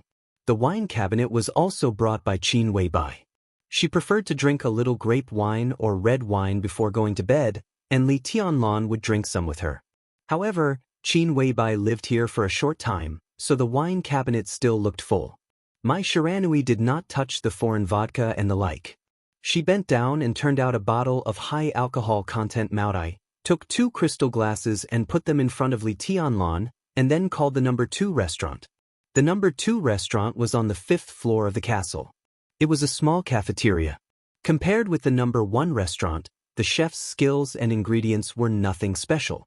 They were all top chefs transferred by Han Donglu from the hotels under the Flourishing Age Fund. However, the number of chefs in the No. 2 restaurant was very small. There were about 20 people in the dessert, Western, and Chinese dishes. To put it bluntly, they served Li Tianlan alone. They worked in 2 shifts and were on call 24 hours a day. Li Tianlan's time in Emperor Dong's palace was very short, so the No. 2 restaurant became a special place for the high-level officials of Emperor Dong's palace. Mai Shiranui did not know much about Zhongzhou cuisine. She just said that His Majesty wanted to drink. Listening to her stiff but charming Chinese, Li Tianlan opened the bottle and filled the 2 crystal glasses in front of him. Mai Shiranui, who was talking on the phone, watched this scene. Her watery eyes were shining, and the corners of her soft lips were gently raised. Putting down the phone, Mai Shiranui stood up as she picked up the glass, walked to Li Tianlan, and bent down as if she wanted to sit close to Li Tianlan. Li Tianlan glanced at her and pointed to the sofa opposite him. Mai Shiranui was a little embarrassed. After a stalemate for less than a second, she finally pursed her lips and sat back. "Tell me about East Island," Li Tianlan said in a flat tone. Mai Shiranui was stunned. Holding the glass, she said slowly, "East Island is in chaos now." This was an inevitable phenomenon. With the destruction of Wuji Palace and Jifeng Sword Training School, the dark world of East Island without a martial arts grandmaster was completely leaderless. Under such circumstances, it was difficult for other forces in East Island to really understand the situation in the shortest time, so chaos naturally occurred. They wanted to rise, but they didn't have the strength. So it was foreseeable that such chaos would not end in a short time under normal circumstances. But East Island was not in a normal situation now. Emperor Dong's palace would inevitably intervene in everything in the dark world of East Island. The royals who had been in control of all this might object, but their objection was meaningless. Emperor Dong's palace was invincible. When the elites of Nightmare Troop wiped out the remaining forces of East Island, what could the royals use to oppose Li Tianlan? Did they have to send troops to suppress them on a large scale in their own country? Not to mention whether they could do this, even if they did, Emperor Dong's palace, which was backed by Zhongzhou state, was not something they could suppress at will. If they dared to move, the incident would undoubtedly escalate. Fight with Zhongzhou state. When these words were put together, no other country in the world had such confidence. When its special warfare system was completely destroyed and scattered, and the remaining stragglers didn't have the strength to protect their own territory, the strong intervention of external forces was unavoidable. Under such circumstances, the royals could at most give those stragglers some symbolic support. But when the external force that intervened was Emperor Dong's palace, the royals might not even have the courage to give their own people symbolic support. Some of the elites of Nightmare Troop were still in East Island, and they occupied Wangtian Pavilion, the former headquarters of Purgatory of Heaven Capital in Heaven Capital. There were not many of them, just 200 elites, and only 2 of them were in the thunder-shocking realm. This kind of lineup was nothing in the eyes of East Island, and there was more than one force that could completely suppress this lineup. But so far, no one dared to target these 200 elites. This showed their rationality to some extent. But at the same time, none of the forces had come into contact with this group of elites. This also showed how conflicted they were. But all of this was meaningless. Whether they were rational or conflicted, Emperor Dong's palace would march into East Island in an unstoppable manner. Those who obeyed it would prosper, and those who disobeyed it would die. The smartest way for East Island at present was to contact Emperor Dong's palace. It didn't matter if they didn't want to or not. But now that their special warfare system was about to be lost, they could only bow their heads, and to some extent, test the opportunity to cooperate with Emperor Dong's palace. "The royals really want you to go to East Island, master. I think they should have a lot of things to talk to you about, but I guess they don't dare to leave East Island and come here." Mai Shiranui winked charmingly. "If there's a chance, I'll go there." Li Tianlan took a sip of wine and said casually, "How's the strength of Liuhua Regiment now?" Liuhua Regiment? A familiar and confused look flashed in Mai Shiranui's beautiful big eyes. She had never heard of Liuhua Regiment, but somehow she felt the name was familiar. After a full 10 seconds, she finally realized why this name was so familiar. Her master casually took her from East Island, and the goddess of the special warfare system of East Island became Donghuang's personal maid. That was it? How could it be? Now it was just an understatement. Liuhua Palace, the force that used to be as famous as Jifeng Sword Training School and Wuji Palace, the force that once had a supreme ninja of the invincible realm, the force that even surrendered to the Purgatory of Heaven Capital, was still called Liuhua Palace. Between Li Tianlan's words, It had completely disappeared. From now on, there was no Liuhua Palace in East Island. The former ninja Holy Land was now the Liuhua Regiment. The Liuhua Regiment that belonged to Emperor Dong's palace. They were no longer a subsidiary force, but a part of Emperor Dong's palace. Mai Shiranui looked at Li Tianlan in a daze. The entire Liuhua Palace seemed to have been subdued by Li Tianlan's casual toast and careless words just now. This veteran force in East Island was simply drunk by Li Tianlan. It was more delicious than any dish that went with wine. At this moment, Li Tianlan was so calm, but also so domineering. Li Tianlan glanced at her. Mai Shiranui suddenly came to her senses. The strange thing was that she didn't feel any resistance in her heart. She was so calm as if she had already accepted this fact. She knew what this fact meant. Even when it became a subsidiary force of the Purgatory of Heaven Capital, Liuhua Palace still had its own light, and the Purgatory of Heaven Capital didn't intervene in the internal affairs of Liuhua Palace. In everyone's eyes, Liuhua Palace was still a local force of East Island, just serving the Purgatory of Heaven Capital. For East Island, Liuhua Palace became the Liuhua Regiment, which was the most thorough betrayal. They directly changed from a local force to a plunderer of all kinds of resources in East Island.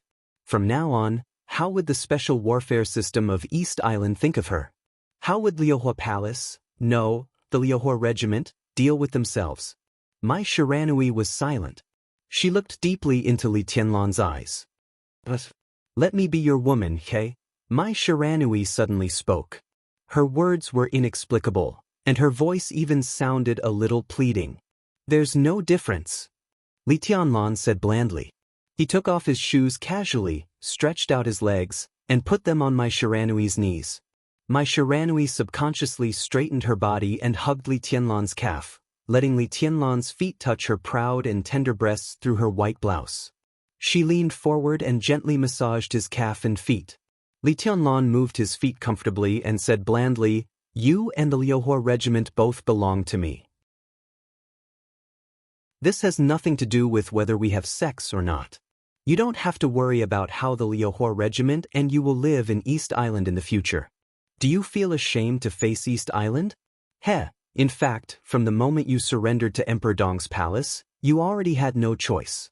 Emperor Dong's palace welcomes the Liuhua Regiment to join us, but you have to be sure of your position. How will the Liuhua Regiment face East Island? You don't have to face it. In the future, the Liuhua Regiment will develop in East Island as a ruler.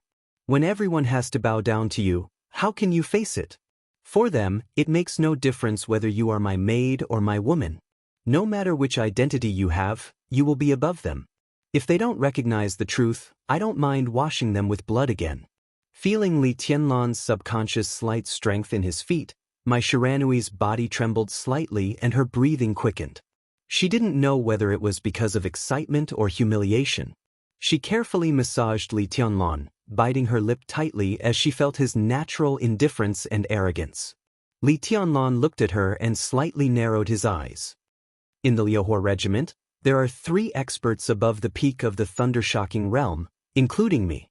I'm a half-step to the invincible realm, and the other 2 are close to this level.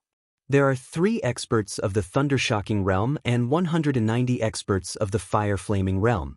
This is the main framework of the Liuhua Regiment now. When the Purgatory of Heaven Capital was in East Island, the Liuhua Regiment basically didn't have any combat missions, both internal and external. At that time, Li Kuangtu only asked us for one thing, and that was intelligence. The Liuhua Regiment has a deep foundation in East Island, and we have an innate intelligence advantage. So now, the Liuhua Regiment can be said to be the #1 intelligence organization in East Island. Almost all the sensitive events in East Island can't be hidden from our intelligence center. Mai Shiranui whispered. With your intelligence advantage, can you find a way to quickly rule the dark world of East Island? Li Tianlan glanced at her. Theoretically. Mai Shiranui nodded gently. Her slender and cool fingers slid across Li Tianlan's calf, bringing a tingling sensation. Li Tianlan understood what the so-called theoretically meant. He nodded and said, "I will go to East Island, but only after you have initially established the authority of the Liuhua Regiment." Emperor Dong's palace can give you support. You can choose a high-level official from Emperor Dong's palace and let him take some elites to East Island with you. He will serve as the deputy commander of the Liuhua regiment. Mai Shiranui bit her lip, and there was some hidden bitterness in her eyes. Say what you want to say, Li Tianlan said calmly.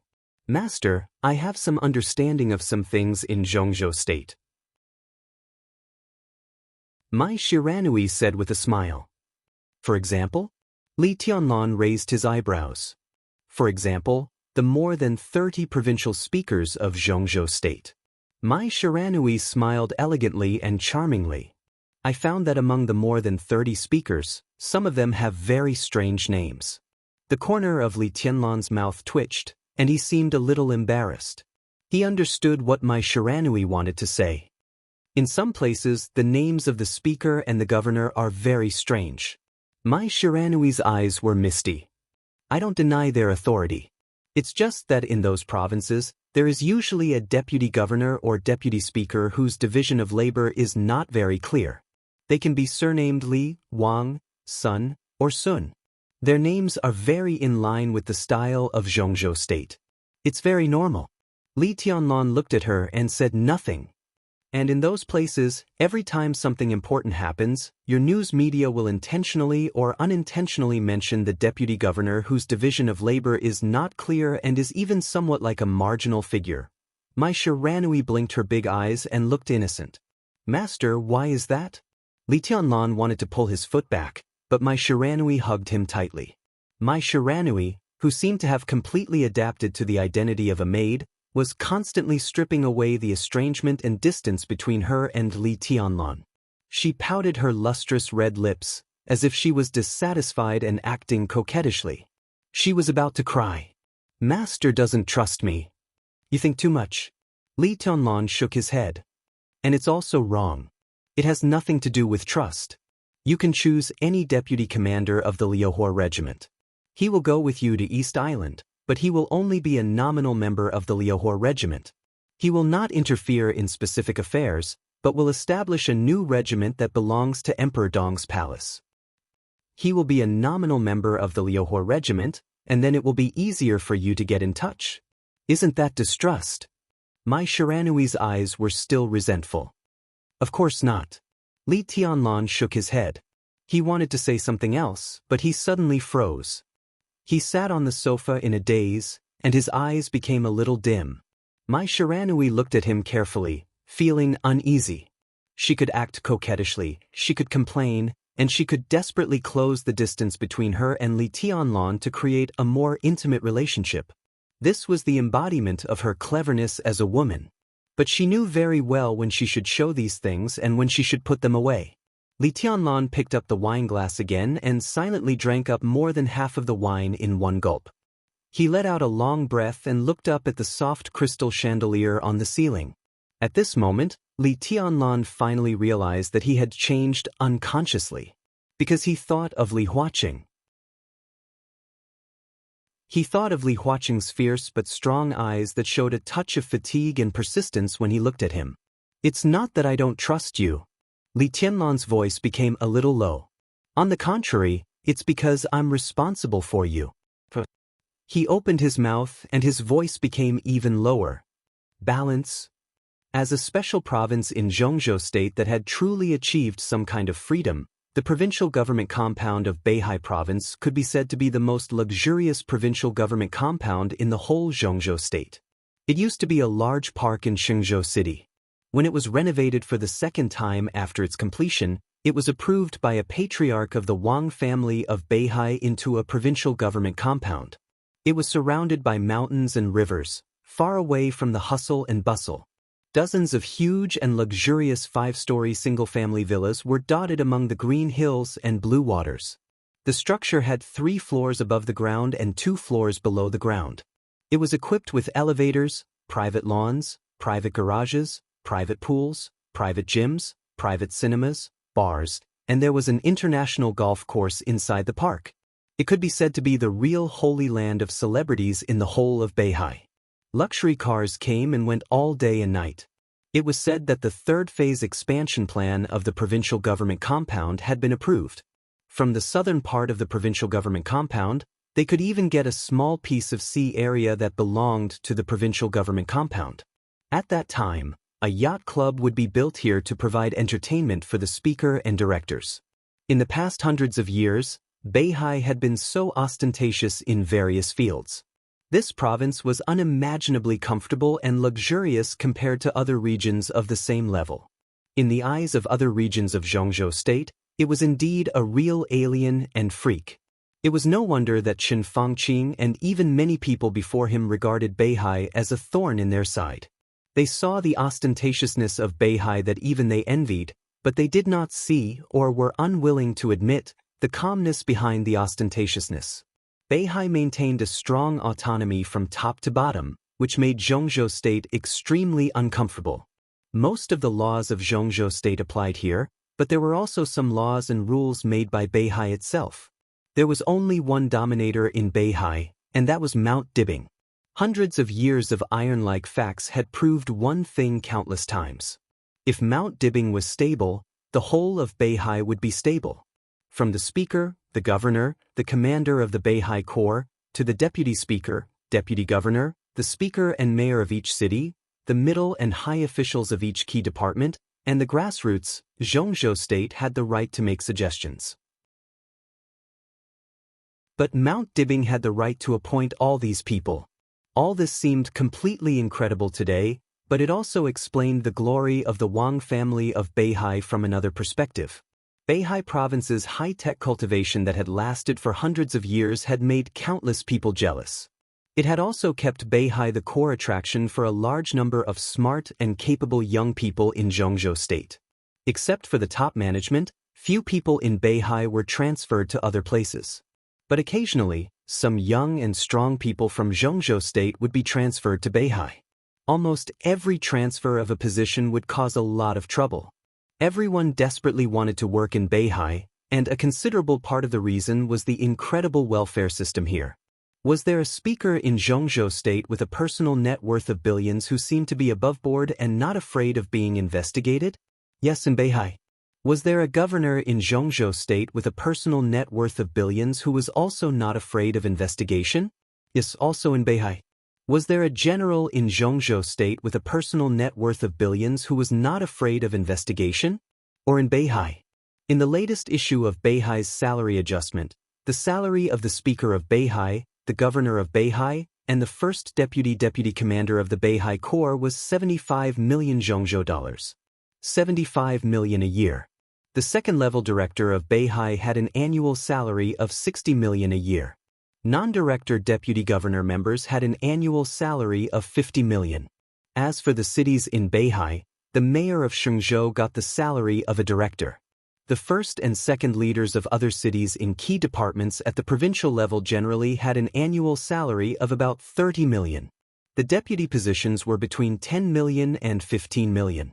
Further down, the city departments, bureaus, offices, departments, and staff had a clear salary at each level.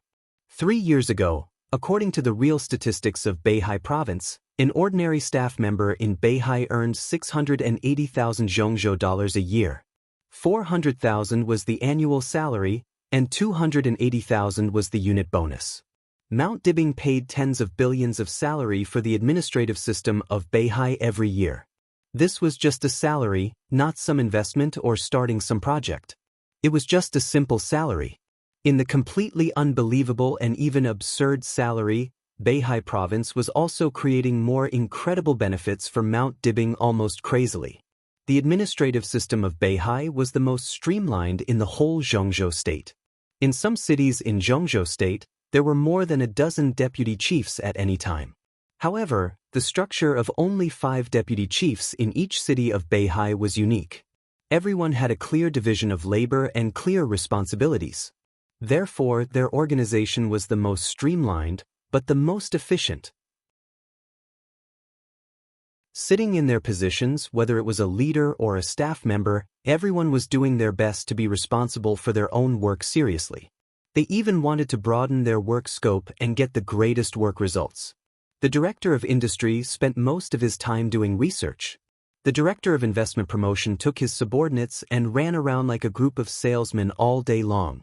It was an indescribable atmosphere of desperation and seriousness. Fanatical, excited, and happy. Everyone was working hard to do their own things, and wholeheartedly to make everyone in Beihai live a better life. The year-end audit of Beihai was completely in the charge of the core personnel of Mount Dibbing. There was no falsehood at all. It was specific to each city and department. If one did a good job, in addition to the annual salary, there would be a considerable part of the absolutely generous bonus. If one did a bad job, the salary would be downgraded. 2 consecutive salary downgrades, and the appointment would be cancelled. Sharp, accurate, and clear. Along with the super high salary, there was cruel and almost brutal punishment in the administration of officials. This was a sharp sword hanging over the heads of everyone in Beihai. If the amount received was more than 100,000 yuan, life imprisonment, no commutation for life. If the amount received was more than 500,000 yuan, the death penalty would be carried out immediately. If the amount received was more than 1 million yuan, the punishment. This could definitely be regarded as the most thorough regulation that Beihai had ever implemented. The degree of its implementation was as firm as the wages that Beihai had never been in arrears for hundreds of years. There was no room for maneuver. No matter what the relationship was in Zhongzhou State, no matter whether the recipient's family was in Beihai, Zhongzhou State, Star State, or any corner of the world, as long as the amount received was more than this limit, death was everywhere. When the first heavenly son of Beihai personally made this law on the stage of Formidable Person, he said, "This is the overall situation of Beihai."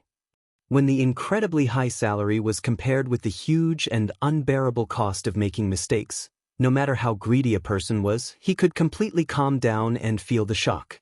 In the hundreds of years in Beihai, there were very few recipients. In the hundreds of years, there were less than 20. 20 people, without exception, received more than the limit. Therefore, no one in the 20 families could escape the judgment of the Wang family of Beihai. The huge temptation and absolute pressure had created the current Beihai. There were basically no so-called complaints in all the administrative departments, and all kinds of problems encountered by the people would be solved immediately. Beihai had lost some of the darkness, so the gray living space had also been completely erased. Not to mention society, even the hoodlums in schools could not be seen anymore. Everyone knew that some things had no future. There was no absolute fairness in the world, but Mount Dibbing created a Beihai province for everyone. As long as they worked hard, they could certainly change their lives and destinies. Whether it was fair or not, at least it was worth the sincere expectation of every person in Beihai. They lived and worked in peace and contentment, singing and dancing to promote peace and prosperity. They might also encounter competition in the workplace, be surpassed by people who were better than them, encounter all kinds of difficulties, all kinds of problems, and all kinds of things that they could not tell others. They would still stagger or sing all the way in a hurried and busy life. But in this land, there was no procrastination of the administrative department, no hidden daggers in the smiles of gray people, and no unjust treatment of the big fish eating the small shrimps. Even some of the distorted ideas in Zhongzhou State were not many here. People in Beihai always believed in one thing. If your life did not change, it was not the problem of society, but your choice was wrong. How simple was this sentence? But this was Beihai. There was no outside storm, no desperate gray, no special features that could destroy the will. Outside Beihai, there was another world. But in fact, these so-called no, and even more things, those things from all corners and fields intended to reach deep into Beihai for some purpose, did all of this really not exist? That was impossible. Darkness and gray had always existed, but they could not enter Beihai. All of this turned into overwhelming pressure and fear that seemed to be able to destroy everything. It fell on Mount Dibbing and on every patriarch of the Wang family of Beihai for hundreds of years. Generation after generation. They silently carried all of this, the storm, and the stormy waves, and never took a step back. In front of the number 1 building in the courtyard of Beihai provincial government. When Siyuan met Wang Xianxia, The gorgeous morning sun was rising from the sea level in the east. The warm light penetrated the darkness and pierced the dark clouds in the sky. The light fell from the sky and pierced Wen Siyuan's eyes. In his sight, Wang Xianxia was walking over step by step. The sword energy was dense, and the space was twisted. The sunlight falling on him seemed to form a halo around him. The sun lit up the sky and fell on the clear lake in the courtyard of the provincial government. The waves were sparkling. Wang Xianxia seemed to be walking in the light waves of the sky and water. His figure was majestic. Wen Siyuan stood up from the stone table in front of the door. Wang Xianxiao's figure walked into a verdant courtyard. "Xianxiao, you're getting more and more stable." Wen Siyuan smiled gently and his voice was gentle and deep. This speaker of Beihai, who had now gained the full support of the Wang family of Beihai and most of the support of the Southeast group, was not tall. He wore glasses and looked elegant.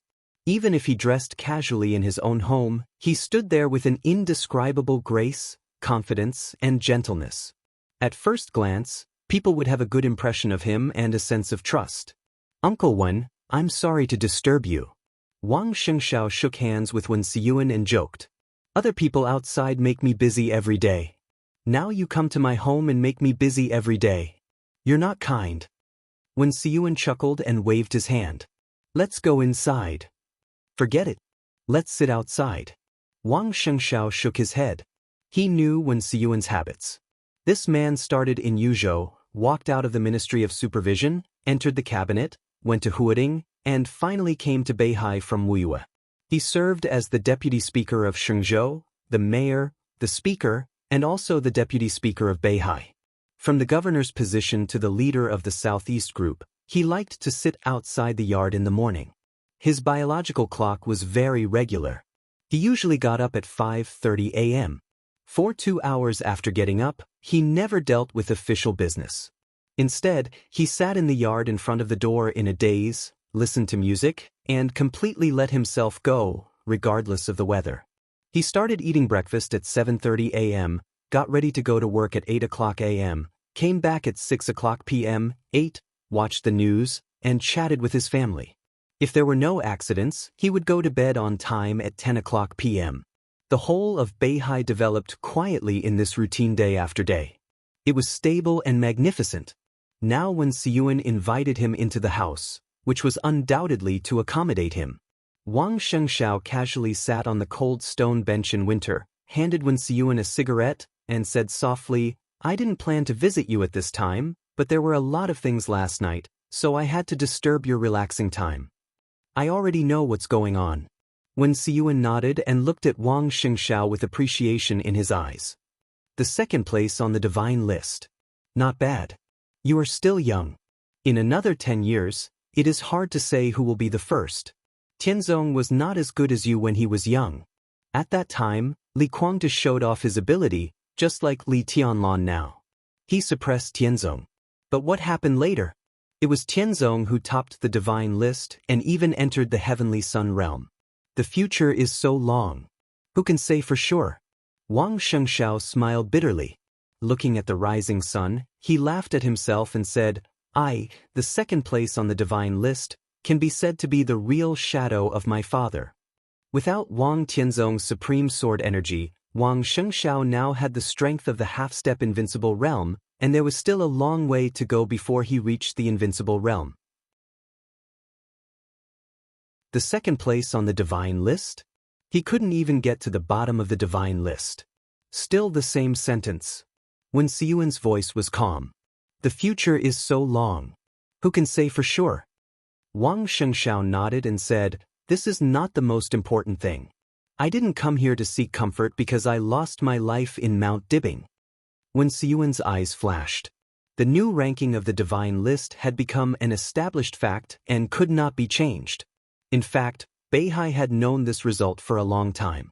The glorious list that shone in the dark world now was signed by Wang Xianxiao, who represented the recognition of the Wang family of Beihai. When Siyuan said that he already knew what happened last night. Obviously, although the fact that the new ranking of the divine list could not be changed was shocking, it was not enough for people who knew Wen Siyuan to break his routine. Compared with the dark world that was still sensational, the whole Zhongzhou state had been completely attracted by the fact that Li Huaqing suddenly came to Emperor Dong's palace. "What do you want to do?" When Siyuan looked at Wang Xingxiao and asked with a chuckle. "Before we do anything, we have to know what Li Huaqing means." Wang Xingxiao took a drag on his cigarette and frowned slightly. It should not be difficult to guess what he means. When Siyuan shook his head. This was the most sober and calmest time of the day, so what he said seemed to have an unquestionable power. Li Huaqing can't let Li Tianlan leave Zhongzhou state. He went to Xinyuan city, which is a guarantee. As long as he is still in Emperor Dong's palace, no matter how fierce the fight outside is, Li Tianlan will not really turn against him. It doesn't matter if it is a fight, a tit-for-tat, or even a life-and-death fight. For Li Tianlan, no matter whether he dares to do it or not, it is a fact.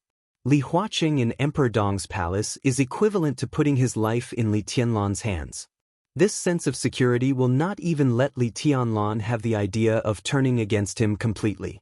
Now the idea of both sides is very simple. They each have a trump card and there is room for negotiation, but no one is convinced by the other. Li Huaqing wants to control Li Tianlan and let Emperor Dong's palace better serve Zhongzhou state. Li Tianlan is dissatisfied with Li Huaqing because of the Li family. Li Guangtu? This is actually just a cover. Of course, this cover is indispensable. But the core problem is still Li Huaqing and Li Tianlan. They can negotiate, but they don't want to. Both sides are afraid of making a bad start and giving in without a bottom line in the future. So they can only fight. Today I will take you down, next year you will take me down. Fight. When you are tired of fighting, sit down and talk. Anyway, Li Huaqing is in Emperor Dong's palace, so it is very convenient for both sides to communicate. They can talk at any time. If they can't reach an agreement, they can continue to fight. Both sides are now showing off their strength so that they can put forward better conditions in the final negotiation. Now the whole world knows Li Tianlan's trump card, so it is too easy to guess. Both Emperor Dong's palace and Li Tianlan have the right to negotiate, so his trump card is a life and death struggle. Once he leaves Zhongzhou state, all the people who have offended him in Zhongzhou state have to be cautious like frightened birds, guarding against his possible assassination and beheading at any time. This is Li Tianlan's personal power. Under the counterattack of Zhongzhou state, Emperor Dong's palace is destroyed. Apart from other things, the flourishing age fund alone is enough to cause a shock to the global financial order. The financial storm is very likely to evolve into a worldwide financial crisis. Many domestic fields will also be shaken at the same time, causing a huge social impact and immeasurable losses.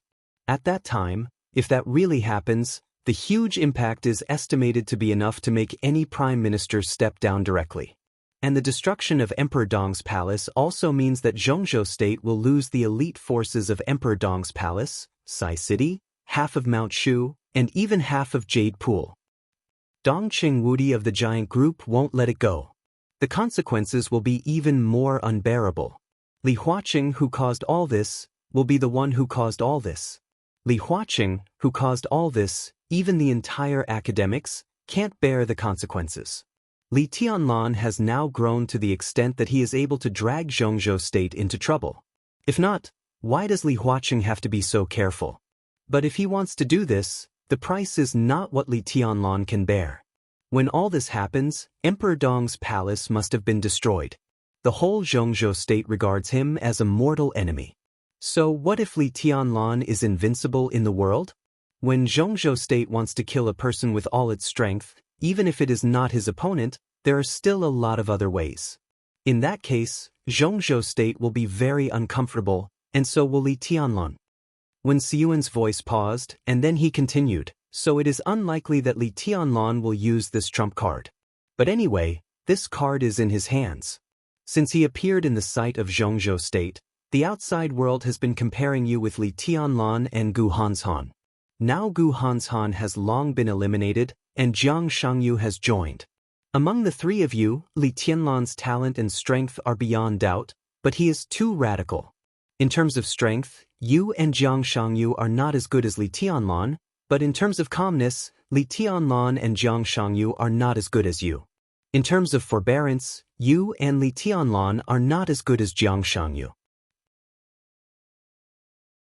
If the situation happened to you and Jiang Shangyu today, Zhongzhou State wouldn't be too worried, because the possibility of you compromising is very high.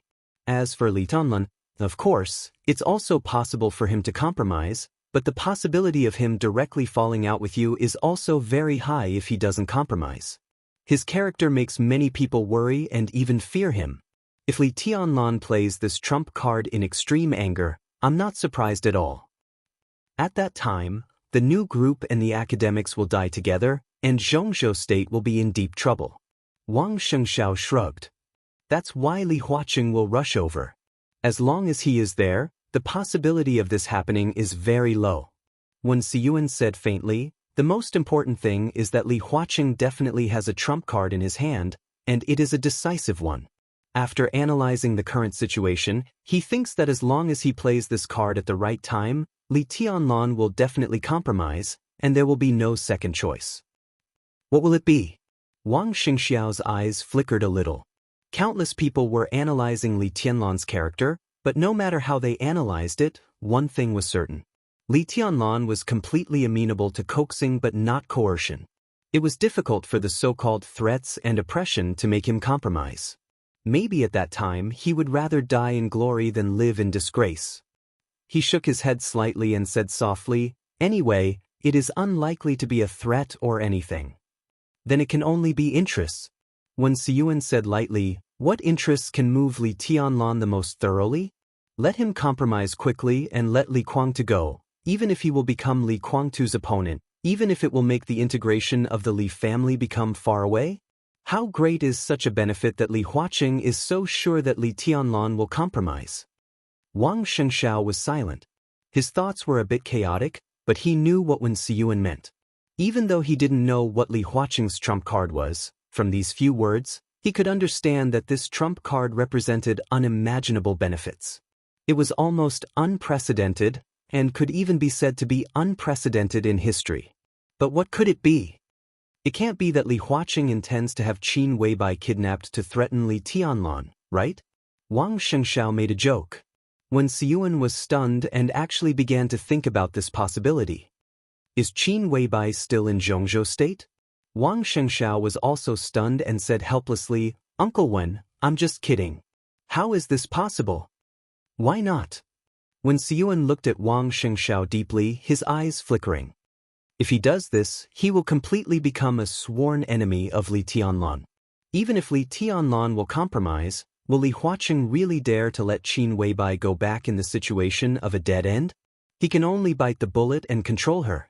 What is this? Keep her captive? Let her meet Li Tianlan once a year. Let Li Tianlan become a slave and fighter of Zhongzhou State? Wang Xingxiao's voice was a little cold. When Siyuan looked at him quietly. So you think that even so, Li Tianlan will not compromise? If that's the case, then there's no possibility of compromise. Wang Xingxiao's voice suddenly became incomparably calm. In some ways I am the same as him. Putting myself in his shoes, if Li Huaqing touches Song Ci, I will not compromise. Instead, I will try my best to retaliate at all costs.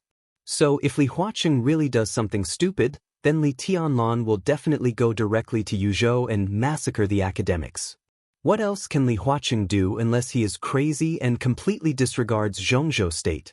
Facing the crazy Li Tianlan, will he really dare to kill Qin Weibai? So it can only be interests. When Siyuan looked at Wang Xingxiao thoughtfully and nodded. Wang Xingxiao did not speak. He frowned and was preoccupied. The conflict between Li Huaqing and Li Tianlan had attracted the attention of the whole Zhongzhou State. The confrontation began, the chaos was coming, and before the election, the sensitivity of this time could not be overstated. All the major groups, even the local teams that wanted to be promoted to groups, were cautious at this time, but they were also ready to make a move. Every decision-maker's every move at this time would first think about not losing points, and then they would think about fighting for more things. They were extremely cautious. In the hundreds of years of history of Zhongzhou State, the Southeast Group, The Prince Group, the North Group, and the Giant Group had all made mistakes at this point because they were too aggressive. As a result, they couldn't recover for 10 years, 20 years, or even longer. They still existed today. It showed that they barely survived. Similarly, there were also teams that were not inferior to the Southeast Group and the Prince Group. Because of a wrong decision at this time, they were defeated and eventually disappeared from everyone's sight.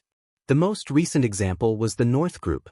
A few decades ago, the scale of the North Group was no less than the current Southeast Group and Prince Group.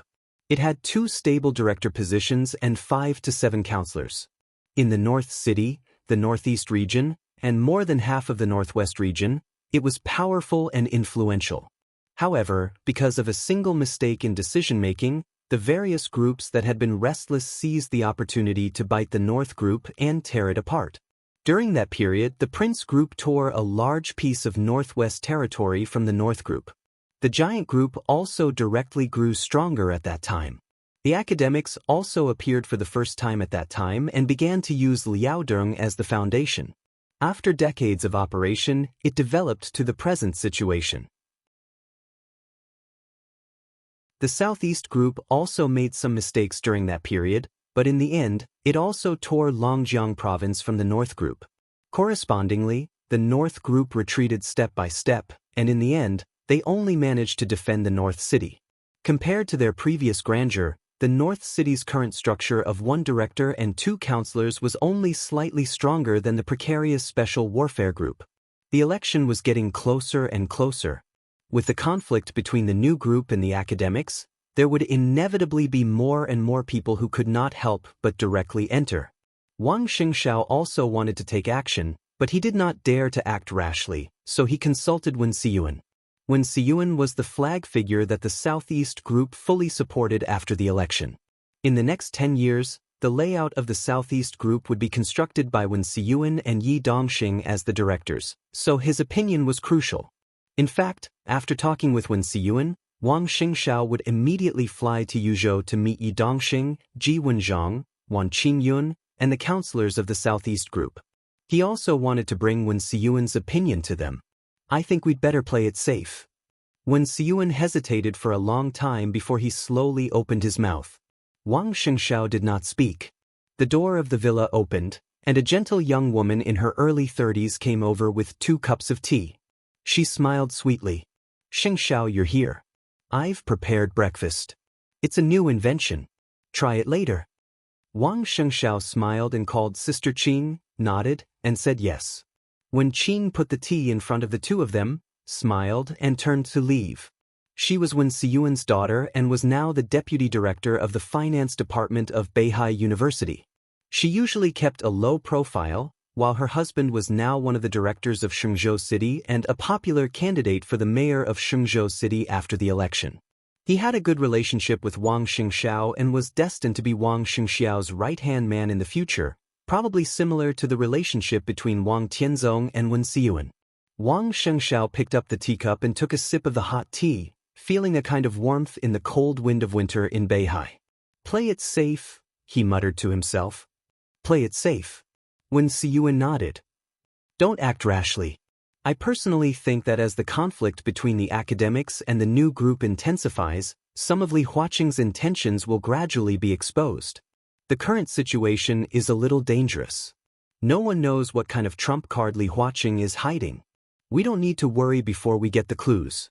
Wen Siyuan lifted the lid of the teacup and tapped the rim with the lid.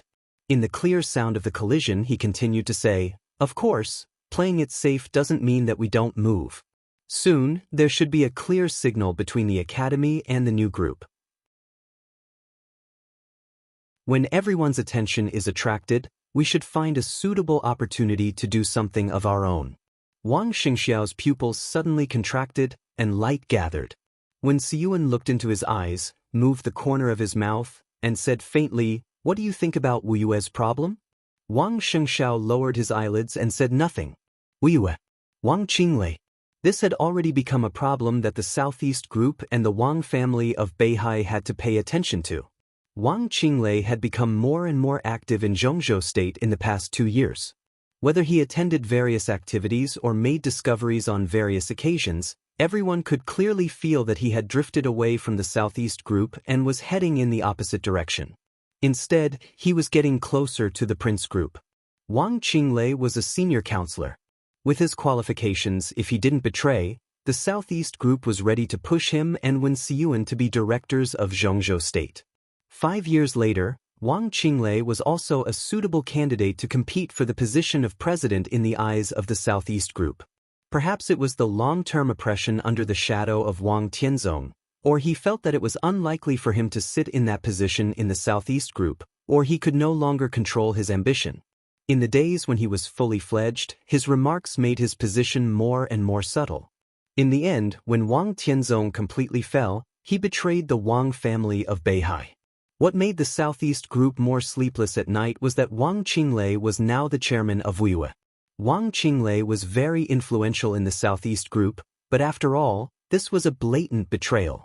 Not everyone agreed with him, and not everyone wanted to change. In this election, it was impossible for the Southeast group to support Wang Qinglei. On the contrary, the Prince group, which was getting closer to him, would support Wang Qinglei to become a director. However, this kind of support was also reserved. If Wang Qinglei wanted to go further in the Prince group, the first thing he had to do was to face the current chairman of the Southwest group. He and Yi Dongxing could be said to be the strongest opponents in the Southeast group and the Prince group, respectively. Tan Zhao, the chairman of the Southwest group, was no worse than Wang Qinglei in terms of qualifications.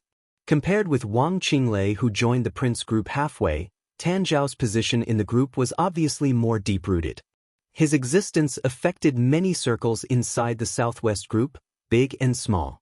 If Wang Qinglei wanted to defeat Tan Zhao in the Prince group and get most of the support of the Prince group, he had to do something first.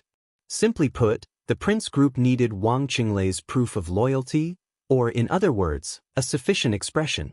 What could Wang Qinglei use as a proof of loyalty? A gift that was big enough to defeat Tan Zhao, Wuxia. The whole Wuxia. It could only be Wuxia. If Wang Qinglei could win Wuxia for the Prince group and tear this most developed province in Zhongzhou State, which was even above Nanyue, from the Southeast group to the Prince group, it was indeed enough to persuade most of the forces of the Prince group to support him to fight for the position of director. Wuxia. A stable position as a member of parliament. A cultivation base for countless outstanding talents. A huge influence in various fields. These were all things that the Prince group could try its best to fight for. Wang Shengxiao could even be sure that in the following chaotic battle, the strategy of the Prince group without control was to target the Southeast group while keeping an eye on the new group. After Wang Qinglei, the most likely person to succeed Wang Qinglei was Yu Chuanguang, the former mayor of Huading and the current governor of Wuxia. He was Wang Xiaoyao's best friend and loyal follower. He was also Wang Qinglei's firmest ally. As long as they pushed away some of the Southeast group's spies in Wuxia and pushed Yu Chuanguang up, the Prince group would not only get Wuxia, but also win over Wang Xiaoyao, an expert at the peak of the invincible realm, and the right to speak in Snow Country. After grasping these, the Prince group would have more chips to use Snow Country as the foundation to attack everything Li Tianlan had in Reki City. How to deal with Wang Qinglei and Yu Chuanguang. How to deal with Wang Xiaoyao. At present, the entire Southeast group had no way to deal with them because they couldn't find their flaws for the time being. If Wuxia fell, in the past 2 decades, the Southeast group had failed in every election and had never won. On the eve of the election more than 20 years ago, the Southeast group had undergone great changes inside. The Li family had collapsed, and the entire Southeast group had also suffered a heavy blow. It could be said that the Wang family of Beihai had scraped the bones to cure the poison. But failure was failure, and loss was loss. More than 10 years ago, Huading had fallen, and the entire Southeast group had retreated in defeat. It had finally stabilized its position. But guarding Huading, Wuxia, and Beihai, the grand occasion of being the first group in Zhongzhou State had disappeared. And now, was it going to lose Wuxia again? If so, although the only remaining Beihai was not alone, the influence of the Southeast group in Zhongzhou State would undoubtedly further shrink and reduce. Wang Shengxiao's eyes were a little hollow. After a long while, he nodded and whispered, "I know what to do." After a pause, he continued, "It's time to do something. Wu, it's time to move." Wen Xiuan nodded and said without batting an eyelid, "That's my opinion. But Wu, where are you going to start?" Eastern Station District. Wang Xianxia said calmly, "Brother Jiang has rested for more than 2 years, and now he is on the divine list." Without Wang Qinglei and second uncle's gossip, it's time to let him out. Di Jiang. Wen Xiuan's eyes lit up slightly and he smiled. "This is a good entry point." Wang Xianxiao also smiled. He turned his eyes to the setting sun and looked into the distance. The slight fog in winter in Beihai gradually dissipated in the sun. And in this morning, the loud sound from Yuzhou, Liaodong, and Huading had torn the mist of Beihai in an extremely abrupt situation and radiated to Wang Xianxiao and Wen Xiuan. Their phones rang almost at the same time. The storm that shook the entire Zhongzhou state turned into thunder that tore the sky. Lightning flashed and thunder roared, and the storm raged. Liaodong. Tan Xiaotian, the secretary of Wang Wei, the leader of the 3rd Supervisory Group, who had gone to Jiangxia, was suspected of serious violations of records and was under the control of the Liaodong Ministry of Supervision. The Ministry of Police, Ministry of Publicity, Ministry of Personnel, and other departments began to take action at the same time. In the morning, as many as 20 people had been involved in Tan Xiaotian's incident, and more people were involved. Wang Wei, the leader of the 3rd Supervisory Group, who had arrived in Jiangxia, locked himself in the hotel room all morning and did not go out. The storm in Liaodong was fierce, rolling up the snow in the northeast. In the raging wind and snow, everyone seemed to be able to see by Qingxian's calm but ubiquitous sharpness in the calm eye of the storm. At the same time in Yuzhou, headed by the Ministry of Sleep and the Financial Administration Bureau of Zhongzhou State, more than 5 departments launched investigations into a series of issues such as Yuzhou Brilliant Real Estate, Dongwu Science and Technology, and Preqin International Group's sneaky sleeping, disrupting the order of the persimmon market, commercial fraud, piracy, and infringement. Huading. The headquarters of the Flourishing Age Fund was also subject to a joint raid by various departments. There was no process, no brewing, and no wind. The sky was bright, and the sun was rising. The fiercest conflict between the new group and the academy almost reached its climax in an instant. The battlefield continued to spread. Sabers and swords flashed. Flowers bloomed everywhere, and everyone was overwhelmed. Wang Xianxiao held the phone and listened to Xian Ming, the head of intelligence in Beihai, constantly talking about the latest news. He was in a daze. Obviously, even he did not really react for a while. He had thought that there would be a clear signal, and there would be a gradual escalation of the situation and process. Everything was gone. While they were still discussing and watching cautiously, the two sides had already reached the point where they were fighting with their lives on the line. In this case, what should Zhongzhou State do? What should the Southeast Group do? Wen Xiuan was silent for a long time. He suppressed the waves in his heart and whispered, "It's time to take action. Tell Sister Qing for me that I'll come to taste her new craft next time." Wang Xianxiao stood up. "I'll leave for Yuzhou right away. Uncle Wen, I'll take your opinion to them." Wen Xiuan nodded. Wang Xianxiao shook hands with Wen Xiuan tightly and turned to leave. Wen Xiuan stood where he was, watching his back getting farther and farther away.